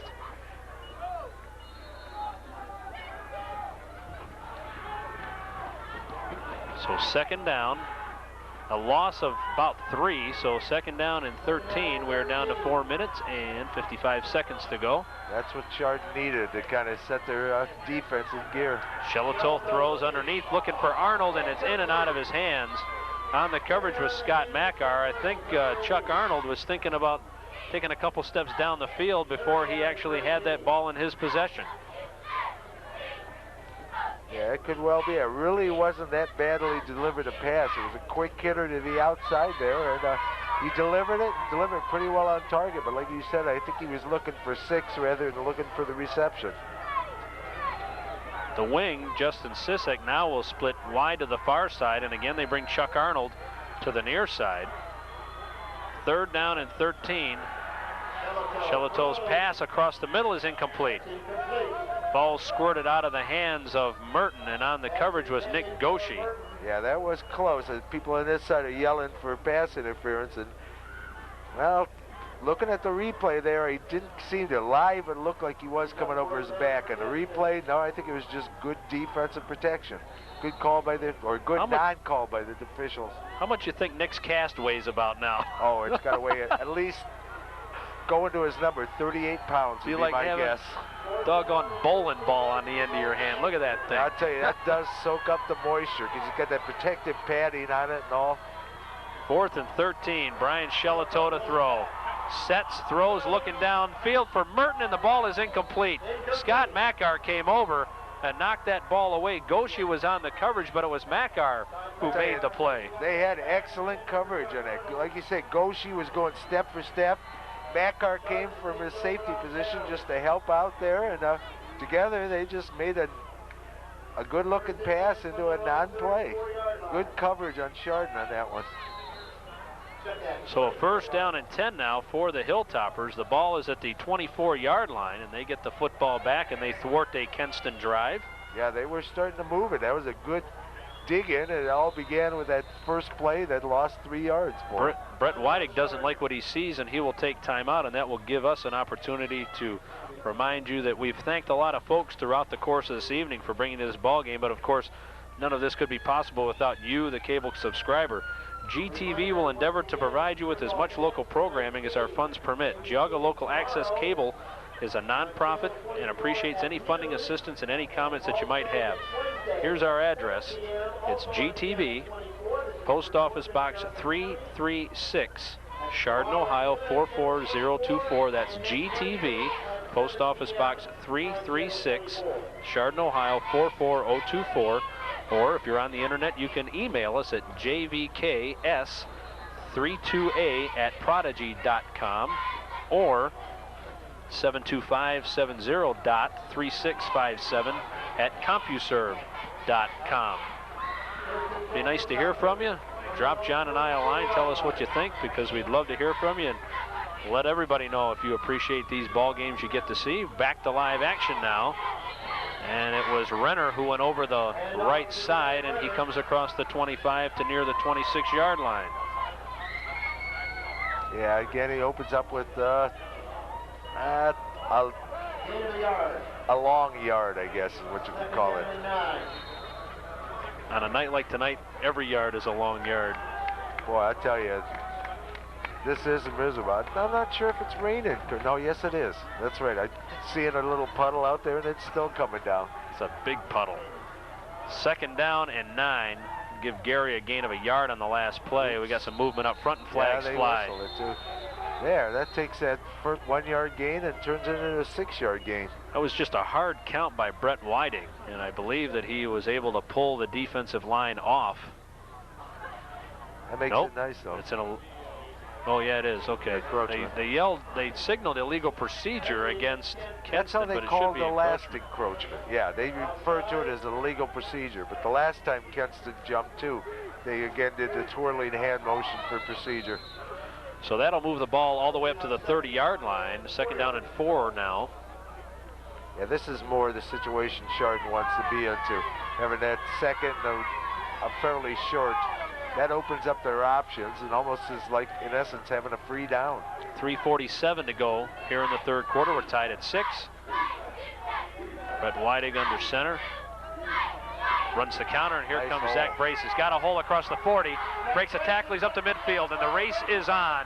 Nice cut. Nice cut as he's down to the 20, to the 10, to the 5, touchdown. Oh, what a pretty inside cut. Give him a 70-yard touchdown strike at Zach Braces. And I see no flags unless there's one buried in the mud somewhere. Check it out. Here he comes. Get to see big hole on the outside, does a quick little inside move there. Little juke, head fake. Watch this move here, though. Well, this is breaking the tackle. See if the move comes up he puts on. Now got screened by the bench. Boy, he put just a beautiful little inside cut. That's all she wrote. Nice run by Zach Brace. It's a nice blocking by the right side of the Chardon line. They open up just a great hole. That's Denny Benvenuto. The split end coming out of there, and Ken Hardesty at the guard. They just open up and seal the whole inside off. gave him the outside corner, and then Zach did his magic at that point. Oops, sorry, Scott Makar in to attempt a PAT. Which these are important right now. Making these can win you a ball game. Snap is a good one. Makar's kick he got it down. is that good.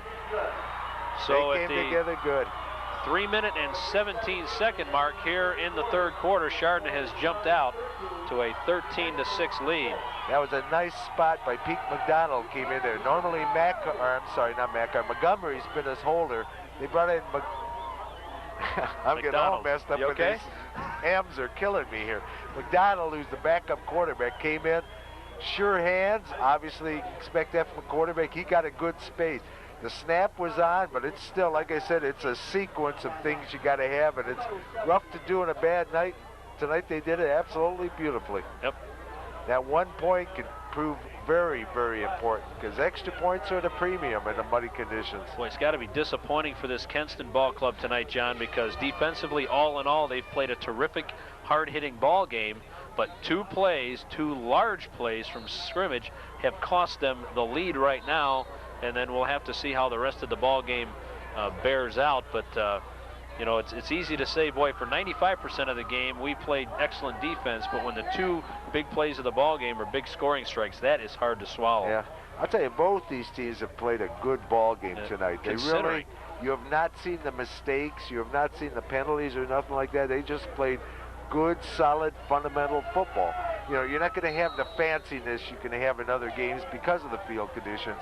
But, you know, that means you just got to go back to what basically works, and both of them have been executing rather well tonight. And it goes back to solid coaching. Yeah. You know, Mike Knepp and Bob Doyle have year in and year out always had solid teams. And as we said, Kenston's 4-3. Doesn't mean they're not doing things well. They're just getting beat by better teams. And I'm sure you let one slip and slide here. And once again, Kenston returned by Mike Elliston, and Elliston gives the Bombers some good field position across the 35 to near the 37-yard line.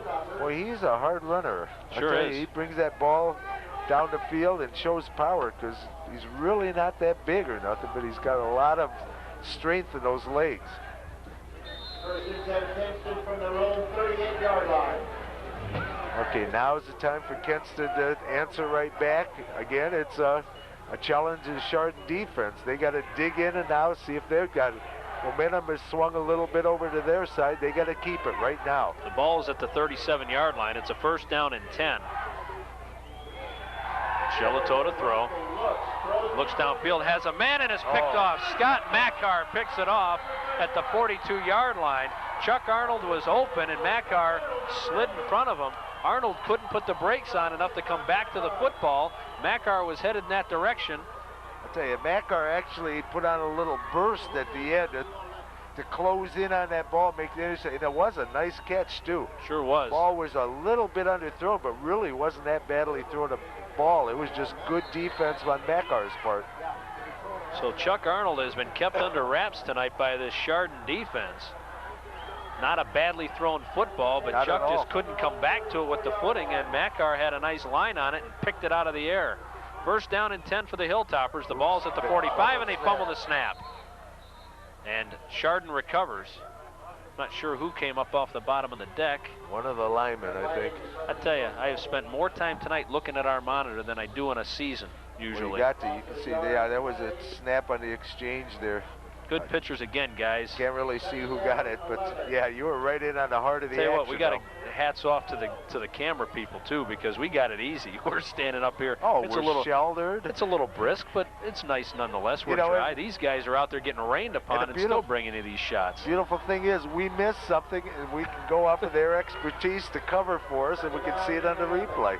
Second down, 12 yards to go now for Chardon. Brazes goes in motion.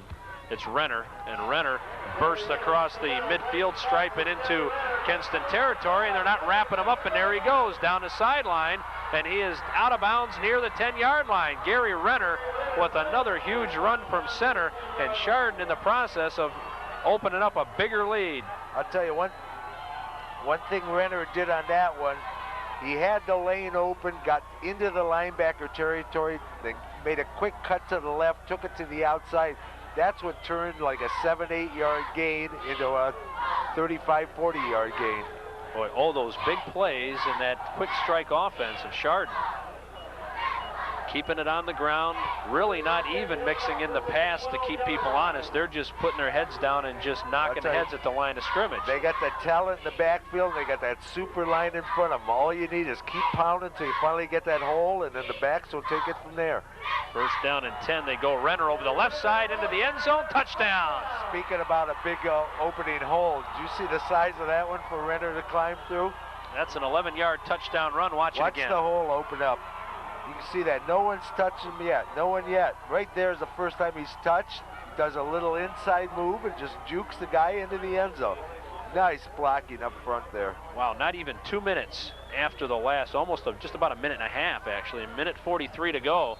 Scott Mackar will try to extend the 13-6 lead that was into a 20-6 lead by tapping on the extra point. McDonald in to hold. Snap's a good one. The hold is good. The kick is up, and it is good also. So at the 1:43 mark here in the third quarter, Chardon has jumped out to, with the way the weather conditions are right now, what might be an insurmountable 20-6 lead. Well, when you got Chardon and Kenston together, I don't know if 14 is insurmountable at this point, but yeah, it definitely gives you that breathing room where you can make the one mistake, give up the big score, and you're still not out of the lead. But boy, they have turned it on here. Yeah, they sure have. Big plays. Like I said before, the defense had to keep, there was a slight shift of momentum. They had to keep it. They did their job, got the ball, offense stuck it. Now there's no question of what direction it's going. And don't forget to keep checking here to Channel 24 for details on some of the other events on GTV. John and I will be in Berkshire High School in Burton, Ohio, as Berkshire takes on Cardinal on November the 1st. That'll be the final regular season game, and you talk about this being a down-the-street rivalry, that Cardinal-Berkshire. I've got a buddy that went to, a real good friend of mine went to Berkshire, and I said, how do you say it? He goes, it depends on what day it is, how we're feeling. Sometimes it's Berkshire, sometimes it's Berkshire. So we've called them both, but we'll be back for that in 2 weeks, so make sure you keep it right here on Channel 24. And one of the great down-the-street rivalries, and we're hoping to be with you again for playoff action. John and I have been there for this, if Chardon continues on, our third season of Chardon playoff football, and we're keeping our fingers crossed that we get to head down that trail to Paul Brown Stadium in Massillon. Flags fly. That's it. What, our third flag of the night? 2 of the encroachment / illegal procedures, and now this. Yeah, it's really been a fairly cleanly played, well, cleanly, look at the mud out there. But figuratively speaking, cleanly played game. Look at the rain coming down. Yep, and as my father used to say, John, what's it supposed to do? Go up? Oh, man. You know, there's certain things you keep from your dad, and that's one of the lines I'm keeping. Yes, yes. Well, I wish you had kept it a little longer, to tell you the truth, Greg. So that will, we're down to 1 minute and 43 seconds to go. Which there's still a lot of football, because that's 12 minutes on top of that 1 minute 53 seconds. As we're closing down to the end of the third quarter here. So Scott Mackar will kick off. Going back deep is Mike Merton. Well, I can't tell who else is back there. I can't tell if that's Mike Elliston who's been back there, I would imagine. Let's assume. I can't see him changing, and he's muddy enough that it could be him. And Mackar's kick is a line drive up the middle, and it is wisely covered by Kenston at the 45-yard line, and that will be a first down now for the Blue Bombers. So Nick Kostelnik is the man who covers that one. Kenston needs to go to work right away. If nothing else, they got to at least grab a first down or 2, keep that ball down in the territory they need to. So Brian Shelito tries to get the Bombers offense in gear here. We just handed some updated Chardon stats. We got right now Renner 16 carries, 170 yards. Grazes 6 carries for 96. 260 yards total rushing for Chardon. We got all kinds of movement. Kent Hardesty jumped for Chardon. The up back in the I formation, or the I should say the staggered eye, Peter Hayes, moved as well. And it looks like they're going to march it in Chardon's territory, because it looked like the up back in the eye was taking a step forward to go in motion, and with that movement he pulled off the defensive lineman. Yeah, I can't see from that angle. So first down and 5 now for Kenston, right at just inside the midfield stripe.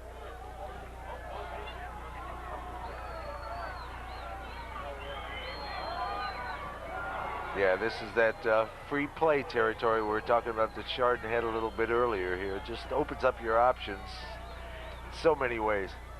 Shelato will roll near side. Now he's going to tuck it under. He's going to run it, and he wishes he hadn't, because he's going to lose 2 yards. That was Ryan DeWeese who was grabbing him around the ankles. Ryan Beeler was also there for Chardon, among others. And Jerry Hollington on the quarterback sack. Lost about a yard. Yeah, Chardon jerseys are starting to get their first half brown tint to them. Down to 1:10 to go here in the third quarter. Chardon has jumped out with 2 touchdowns here in the third quarter. They now lead at 20-6. Well, I wish we had the stats on how tall that 84 is for Kenston. Looks like he's got tremendous height out there at the tight end position. Shelato to throw. He's going to have to look downfield. He tosses it underneath, and it's incomplete. The pass was intended for Peter Hayes. Well, Todd Goodwin was on the coverage. Theoretically, it was for Hayes. Really, I think he just safely threw it away because he was under a lot of pressure. You had Goodwin was all over Hayes. He really wasn't open, so I kind of think he threw it in the direction of somebody just to save the sack, which is smart football, really. We got 3rd and about 6, or long 5, if you will. Yep.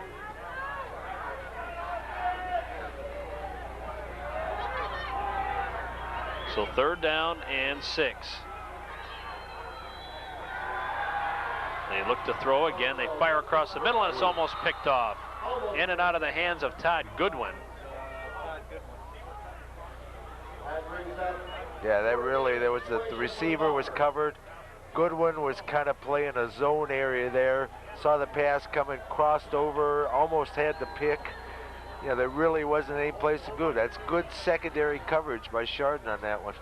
Makar and Montgomery go back deep for Chardon to receive another punt from Trenton Hillier. He's been a busy guy tonight. Done a pretty fine job, too. Yeah. Considering the footing and the inclement weather. Chardon may be coming now. So is their long snapper. You got to give those guys. Yep. They got a rough trip down there, too. Oh, that was a good high kick. Good snap. Got the good roll. Hillier tried to get the call there as was some very light contact, and he went down like he got hit by a truck. That's what they're taught to. I think they teach that here. You can see it on the replay. Watch this.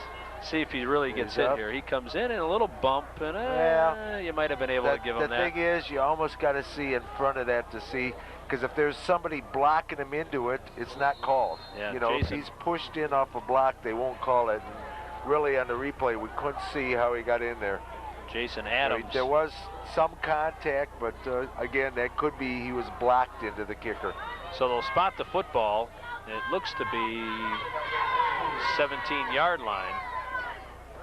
Open up and again they go, it's Renner, and he's got another huge hole, and he barrels his way to the 34-yard line. Boy, the holes are huge on the left side of that line. Watch this again. You can see it really develop. Oh, yeah, that's a good aerial view where you see just wide open, out in the open, looking for where to go, and finally decides, well, there really isn't any place. Lower the shoulder and grab a couple extra yards. All the way up to the 37-yard line of Kenston now. We're closing in on the end of the first quarter. The clock continues to run. We're down to 14 seconds to go.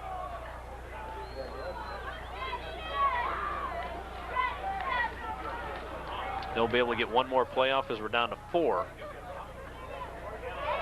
And again, Renner, he hip hops his way to a first down, and he's up to the 49-yard line. And that will do it. We have played 3 quarters of football here at a very wet Chardon High School, but the Chardon Hilltoppers lead the Kenston Blue Bombers by a score of 20-6.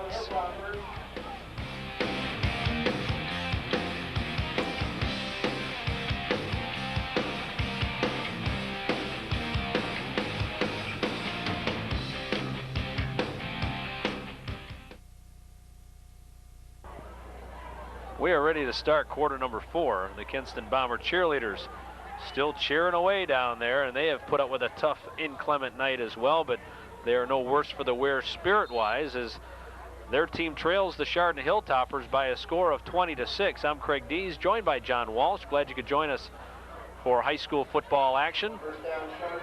Good ball game so far. Chardon starting to open up the lead here in the third quarter as they score twice. They have the football back. It's right at midfield, and it's a first down and 10.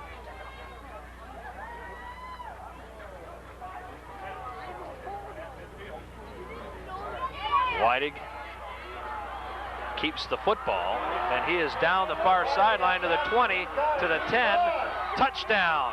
I think I'm the only one that saw him with the football that time. I actually watched them the whole way into the end zone, and it's a 50-yard touchdown You're really run. Let's proud watch of yourself it. with that. Fake the Renner inside. That's why you keep going to the big fullback to set this kind of stuff up. No need for the pitch man. They sucked in on Renner because they have been going, if you think about it, I think, 4 possessions, second half, every time the first carry has been by Renner. They've sent him in, send Renner up the gut, send Renner up the gut. This time on the first down, what they did was fake the Renner, take it outside. Kenston sucked in on Renner there. Whole sideline was Weidig's. Now, this time I would talk insurmountable if I was you, Craig. I think this touchdown kind of puts the first nail in the coffin. Makar in to attempt a point after. McDonald did a nice job of picking that thing up off the deck. And Makar drills it right through. That was a tough snap. Here, you can see it, the touchdown here. It's fake in, watch. Nobody's outside. He's got the blocking, sealing the linebackers in. But still, you see everybody float into Renner. Pow, there was a big hit there. There's nobody really there. You got Honigman going downfield saying, come on, guys, I want to hit somebody. But there was nobody. They all sucked in on Renner. It was a beautiful ball handling, fake off of quarterback Weidig, as well as Renner carrying it. He probably was tackled by half the Kenston team on that one, but that's exactly what you want in that play. And I think you could all hear a collective sigh of relief from the far sideline as this game for 2.5 quarters was tight as a drum, and you're thinking, boy, you know, the wrong bounce goes one way and Chardon gets their first loss of the year. Well, they have opened things up and taken control of this game at the 11:50 mark. It is now 27-6. Yeah, as a matter of fact, they've taken control both sides. They've kind of shut down Kenston. Their defense is dug in real well. Obviously, the offense has turned on royally here as they put the ball in the end zone 3 times in this half. A nice way to celebrate homecoming as the 1966 Western Reserve Conference champions were here tonight. Isn't that right, good old number 95? There's a spiral kickoff by Makar, and it's taken by Merton at the 19, and he squirts across the 40, and he is on his way to near midfield and into Chardon territory. Mike Merton with a beautiful return, and the Bombers with excellent field position. I'll tell you, that's something that's been a strength of Kenston's tonight. They've dominated on the special teams. Their return teams have been flat out excellent. They've had good little lanes set up for their running backs to go through, and their running backs have run back through those lanes real hard and got some excellent field position off of them. We have to give credit where credit is due. I was just watching the replay. That was Ray Berry on the return. Hard to tell, but a nice run by Ray Berry. First down and 10, the ball on the 49-yard line of Chardon. It's a first down, and they fumble the snap. Ball is loose, but Shelato is able to cover the ball. He will lose about 2 yards on the play, but more importantly, he does get the football back.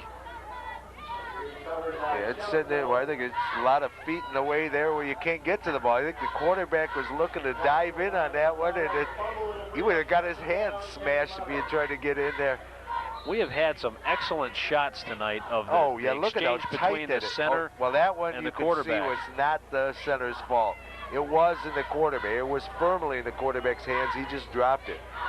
You know, just squeezed it, and I guess some mud on it or whatever. It squirted out. Mike Patika tells us that Chardon has rushed for 211 yards and 11 carries, and the ball is loose again, and Chardon gets it this time. Yeah, that's pretty clear cut. Coming up to make the return is the recovery is Ken Fester. But going back to Chardon, who will get the ball back now, 211 yards and 11 carries. just in the second half, and 33 carries for 351 yards in the ball game. Boy, there you see Fester come up with that ball. They slowed him down in the first half, but they're getting their stats up to the level they're supposed to be at. I believe, if I remember, this is strictly off of memory, but last stat we saw was Renner with 170 yards. I think he had like 860 on the season. So I'm assuming very comfortably he should be a 1,000-yard rusher at this point in time. First down and 10 for the Hilltoppers. And a delay of game against Chardon will back them up on their own side of the 50. 10 minutes, 54 seconds to go in the ball game. 27-6 is your score. Well, the way their offense is turned on, I think that 5 extra yards isn't going to really hurt them at all, because they're just moving the ball at will right now. That line is just flat out blowing people off the ball. They're doing just an excellent job up there. So first down and 15. Brazes goes in motion. And Weidig's going to keep it. Looking downfield, he's going to keep it. And he squirts across the 45-yard line near the 44 of Kenston. So he gets about 7 yards back. Yeah, it's a good spot. He squirted through and slid about another 2-3 yards up there, but the referee's right. It's where that knee touches, not where he finishes up. So they'll spot it right at the 45-yard line. So second down and about 7.5. I'm sure the fans on the far end near side are hoping for if Chardon's going to keep the ball, a sustained drive to keep the clock rolling. I think everybody's had enough water for one night. Second down and 8. Gives it to Brazes, and Brazes goes across the right side and picks up maybe a yard, 2 at the most, before he is knocked backwards. So Zach with some tough running over the right side.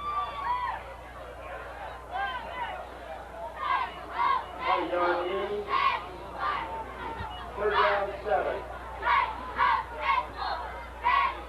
This will be a third down and 7 coming up. We'll give him a gain of a yard. And Chardon. Oh, they're sending in late call, and Neal went over to the sidelines a little bit, was bringing the play in himself. Guys were ready to break huddle and, you know, trying to get back there. They know the clock's running, and they get. Ooh, Weidig goes down in the arms of a couple of Kenston defenders back in Chardon territory. I think he was rolling out, make quick little fake, was going to be rolling out right to pass. Kenston says, no, you're not. They waited on the corner there for him. 2 of them met him, dropped him back. Chardon's going to have to punt the ball. Down to 8 minutes and 59 seconds to go in the ball game. Gary Renner will come in to punt. Boy, his last kick was a nice one. Yep. Surprising. He got good hang time and a pretty decent length off of it. I believe it's Merton and Elliston back deep. Snaps a good one. And the kick is a nice high kick. It's short. He gets some, no, it got sideways roll. And it will be down at the 31-yard line of Kenston, and that's where the Bombers will get control. First down and 10 now. Back in the second quarter, Gary Renner with a 66-yard touchdown run put Chardon on the board as the PAT was no good, and it was 6-0. Pardon me. At the 2:36 mark, it was a pass from Mike Merton to the quarterback, Brian Shalito, on a option pass, and that tied the game up at 6. We moved to the third quarter. Chardon with a 70-yard Zach Brazes run to make it 13-6. Gary Renner then went in from 11 yards out to make it 20-6. And then Brett Weidig, the quarterback, goes in from 50 yards out and makes it 27-6. And there is a good defensive effort by Chardon there. Nick Goshi came in. Yeah, you can see the ball carrier almost fumble. See it bounce out of him. Got the handoff and kind of squirted up in the air. He was lucky to get it back and only lose 3 yards off of it rather than losing the ball. That would have been totally disastrous for him. Second down and 13 now for Kenston.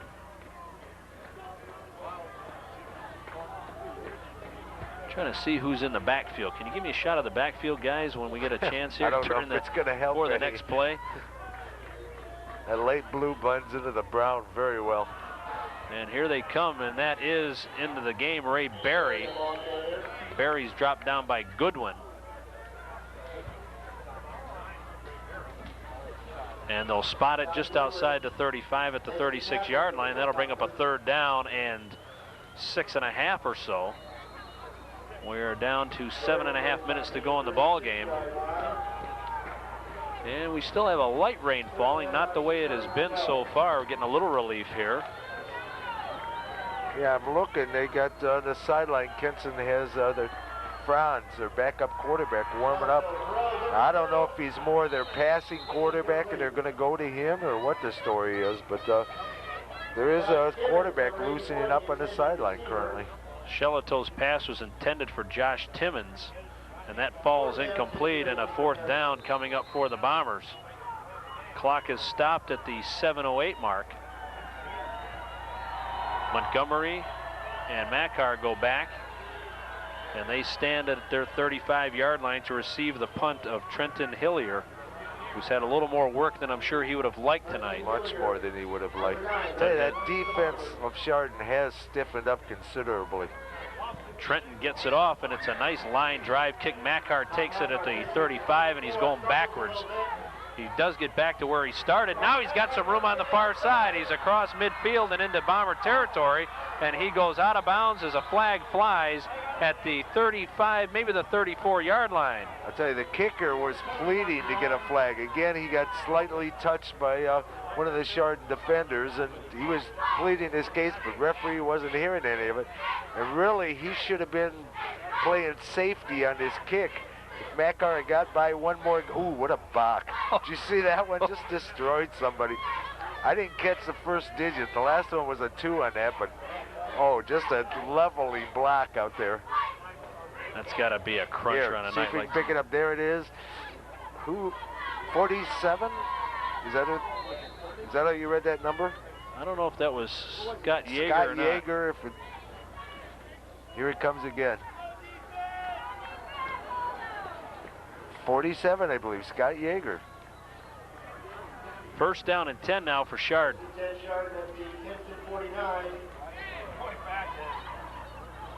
Straight up the gut they go, and for almost 10 yards. I think it was 10 yards. I think he crossed the 1st down marker. It might have been Renner again. I believe so. Boy, again, three of us are trying to watch this game up here, doing the PA, the radio, and the TV, and we're all having a go. We're basically taking a vote on every play. Who do you think that was? I think it was Renner. Good. Oh, look at that. That's what the 30-yard marker looks like these days. So 1st down and 10 now for the Toppers. 6 minutes and 28 seconds to go in the ball game. Yes, it is. Just very slightly, but it still is. Good. We got a record we got to maintain here. Again, they go to Renner, and Renner with a huge hole, and he's knocked down from behind and knocked forward to the 19-yard line, and then he slid about 6 yards after that. He takes a good shot from behind here. Boy, just picking his spots easily up the middle. He hasn't been touched yet. Do you realize that? He has not been touched. Look at how far downfield he got before he got touched. That line is tremendous. It really is. They did a piece in the News Herald about Chardon's line, and those guys up front are just so well deserving of any testimony they can get. The ball is at the 19-yard line of Kenston. Brett Whiting under center. And again, we believe that's Renner for another yard or two. Clock continues to run. Chardon very happy just to pick up their 2 or 3 yards of crack and then the 1st down. Yeah, the score right now is very secondary. It's the clock is their friend. That's the one they want to just run out to nothing. Get out of here without any major injuries on either side. I tell you, you lost Jenkins being out and all. You know, that's a big part of their defensive and offensive line. I really don't see that much of a fall off, to tell you the truth. They got replacements left and right. For somebody goes down, you think, oh, that's going to hurt the team. It really doesn't. This team is so deep, plays so well together that, you know, this isn't... Whiting gives it to Montgomery, and Montgomery is going to be stacked up at about the 11 or 12-yard line before forward progress is stopped. I tell you, Buddy Semple comes in, and when you can bring in a guy 6'4", 235 as a backup, that's not too bad. No, they do. You know, to go along with these guys, and you're right, they really haven't skipped a beat. And that doesn't mean to demean the importance of Keith Jenkins, because he is a tremendous football player on both sides of the ball. but it's not devastating like it would be on other teams. They got so much talent out there and so much teamwork, hard blocking that, you know, they could just go, you know, if they don't run on 8 cylinders, they run on 7. That's 7 pretty powerful ones. 3rd down and about 4. And again, they go to Renner, and Renner with some powerful running, and he gets down to near the 3-yard line, and that'll be another Chardon 1st down. The clock has stopped to move the chains at the 4-minute and 15-second mark in the ball game. You can see Montgomery leading into that hole, coming across and just picking up a linebacker and freeing Renner for the additional yardage. What does that look like? About the, maybe the 4-yard line. Well, I think we're in Renner territory right now for 2 reasons. One, it's straight ahead power.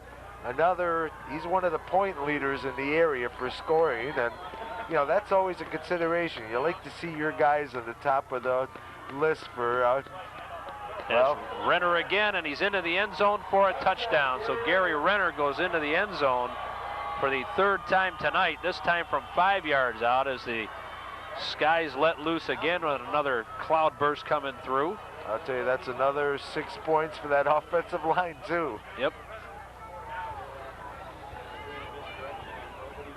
3 minutes and 50 seconds to go in the ball game. So Renner with runs of 66, 11, and now 5. And Scott Mackar into attempt a PAT. Somehow the importance of these points just don't have it anymore. Another good snap, another good spot, and another good kick. Scott drills it through to make it a 34-6 ball game.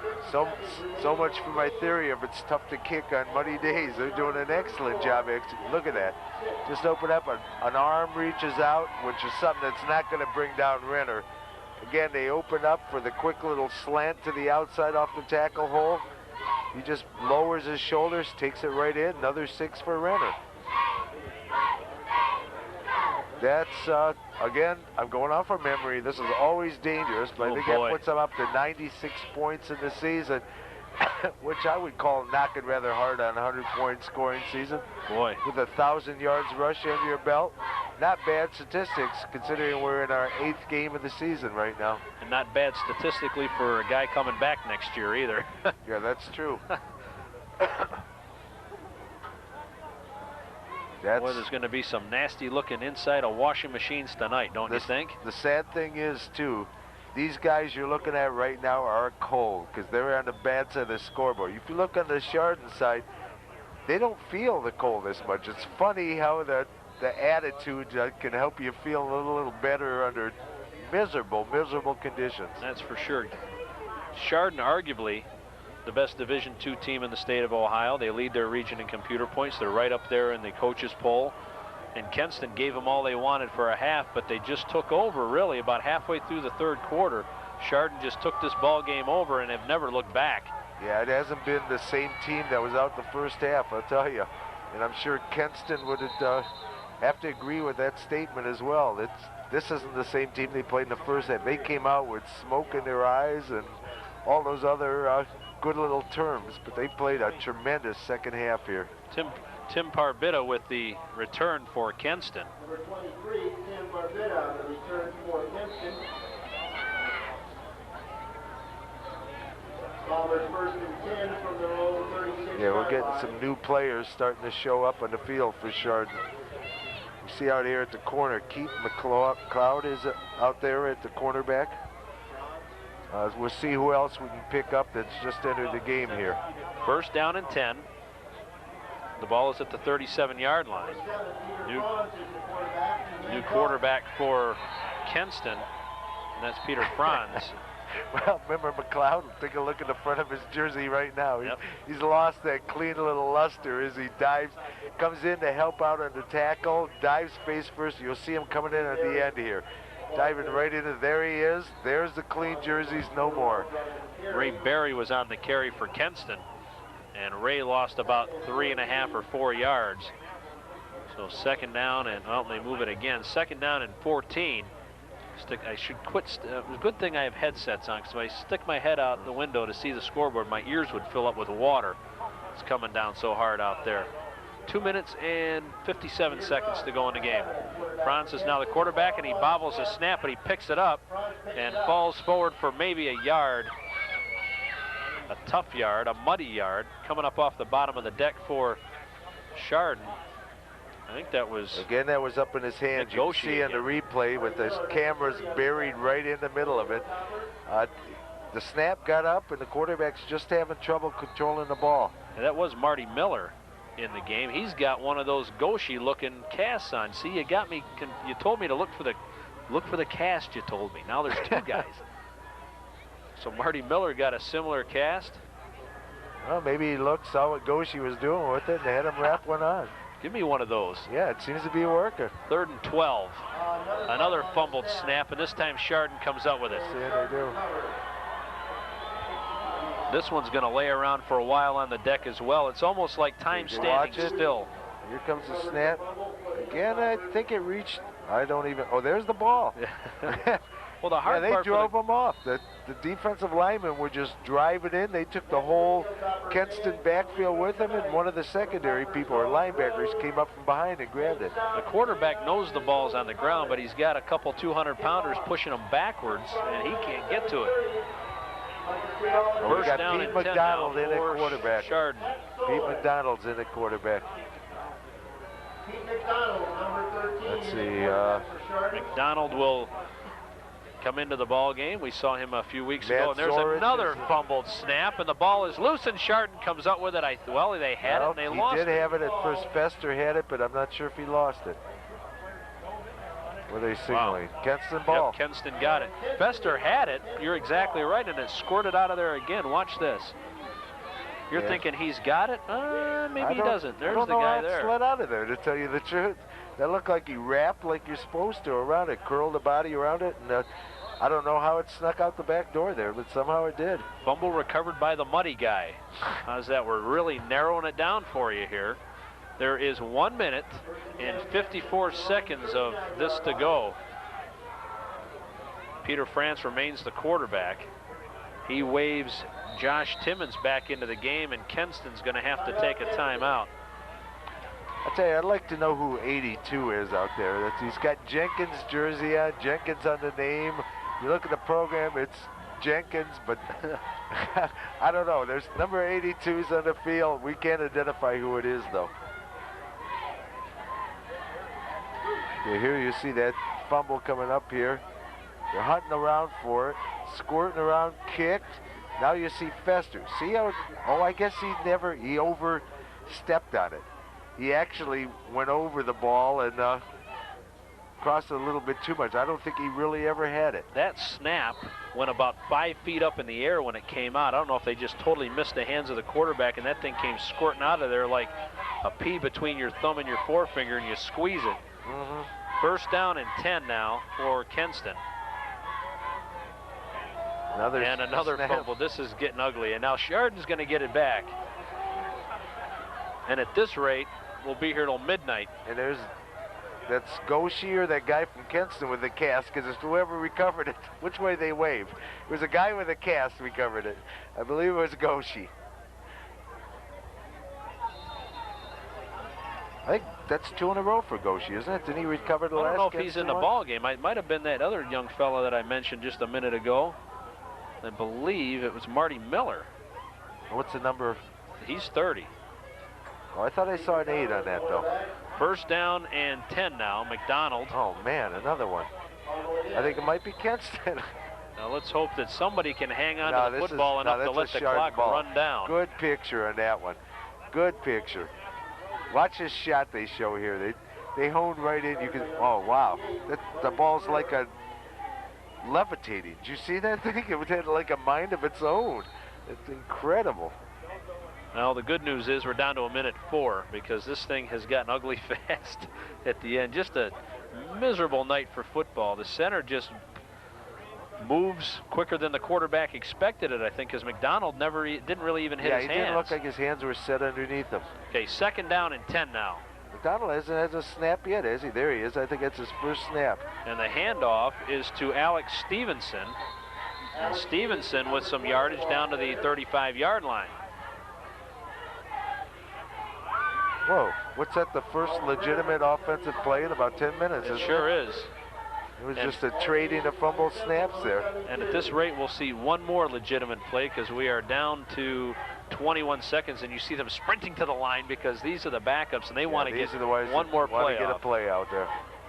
They can say we played against Kenston. This time they hand the football straight up the middle, and it is into the hands of Matt Zorich. And Zorich, boy, he had a burst on him, did he? Sure did. And Matt Zorich moves it up. The clock will stop as they move the sticks. Now they'll wind it up, and that'll do it. We have come to the end of this ball game, and Chardon with a resounding 34-6 victory over the Kenston Blue Bombers. And got to be very happy with that, and we'll keep it right here. We'll wrap things up real quick. And for the first half of football, I think if you're a Chardon fan, you had to be a little worried about the way things were going. Oh, definitely so. I mean, 6-6, when you're sitting there, you know it's Kenston. They got this reputation, but this hasn't been the Kenston it historically has been. So, yeah, I'm sure there's a lot of worry on the Chardon side. So Chardon scores 2 touchdowns in the third, 2 touchdowns in the fourth quarter, and they go out to a 34-6 victory.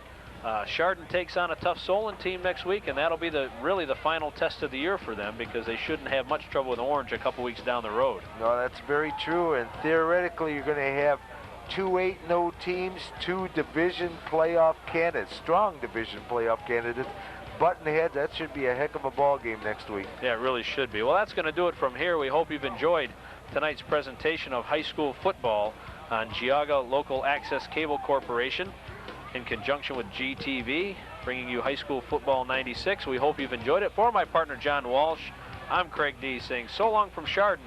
The final once again, the Chardon Hilltoppers 34, the Kenston Bombers 6. We'll see you on November the 1st out at Burton as the Berkshire Badgers host the Cardinal Huskies. Until then, have a safe and happy couple of weeks, everybody.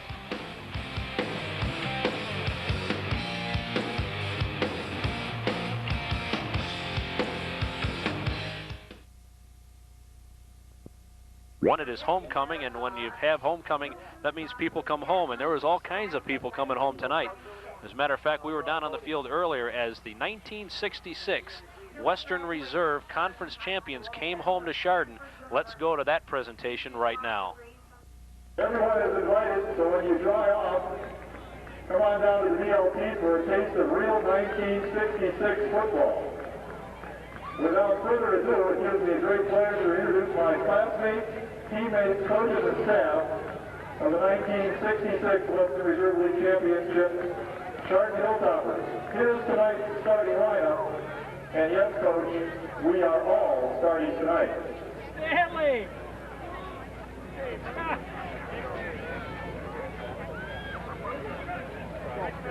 First of all, we've got our cheerleaders, Sue Baker, Carolyn Painter, Shirley Baker, Sue Flapp, Mindy Shields, Debbie DeJulio, Laura Kelly, Candy Kane, Kathy DeRouche, Linda Weber. Our coaches, Bill Pinnell, John Roethlisberger, Dick Stalker. Managers, Rich Baker, Jeff Deeb, and Steve Sankovich. Photographers, Bill Hofstetter, Larry Baptiste. Statisticians, Joanne Bennett, Christine Waterman, and Jeanette Schmidt. Now, the football team. Number 0, Mike DeRouche. Number 10, Scott Baker. Number 11, Larry Christine. Number 12, Greg Jasper. Number 13, Randy Malosik. Number 14, Larry Chapman. Number 16, Mark Nicolette. Number 17, Keith Mittauer. Number 20, Jerry Hunter. Number 21, Smith Owens. Number 22, Fred Hunter. Number 23, Charlie Owens. Number 24, we have 2 of those, Jim Lloyd, Bruce Barham. Number 30, Ed Polo. Number 31, Bill Downs. Number 32, Alan Metzger. Number 33, Gary McDonald. Number 40, Chuck Wood. Number 41, Dan Demko. Number 42, Tim Hodge. Number 43, Terry Calabrese. Number 44, Bob Weber. Number 51, Dave Jetnikar. Number 52, Jeff Shicklett. Number 53, Steve Wilson. Number 57, Marty McBride. Number 59, Bob Polo. Number 61, Ed Huxell. Number 62, Stan DeWeese. Number 63, Rich Eversole. Number 64, Larry Winton.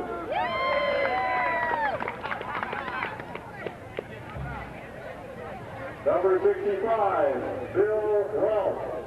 Number 66, Chris Haas. Number 67, Chuck McKinney. Number 68, John Ripland. Number 69, Dale Baptiste. Number 71, Rex Joyner. Number 72, Mike Krejci. Number 73, Dan Strong. Number 74, Dale Miller. Number 75, Bill Davis.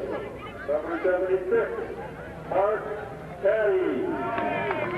Number 77, Jim Ziegler. Number 78, Ken Wagner. Number 69, Tom Boudet. Number 80, Ray DeWeese. Number 81, Ray Stone. Number 82, Ron Weathers. Number 83, the man who had our trophy, Ernie Bender. Number 84, John Thrasher. Number 85, Mike Warner. Number 86, Keith Benjamin. Number 87, Gary Strong. Number 88, Mark Burr. Number 89, Dean Fuller. And number 90, Bruce Wyham. Number 91, Frank Hayes. Number 92, Jerry Kurtz. Number 93, Jack Arnold. Number 94, Gary Benson. Number 95, John Walsh. Number 96, Ian Landy. Number 97, Mike Williams. Number 98,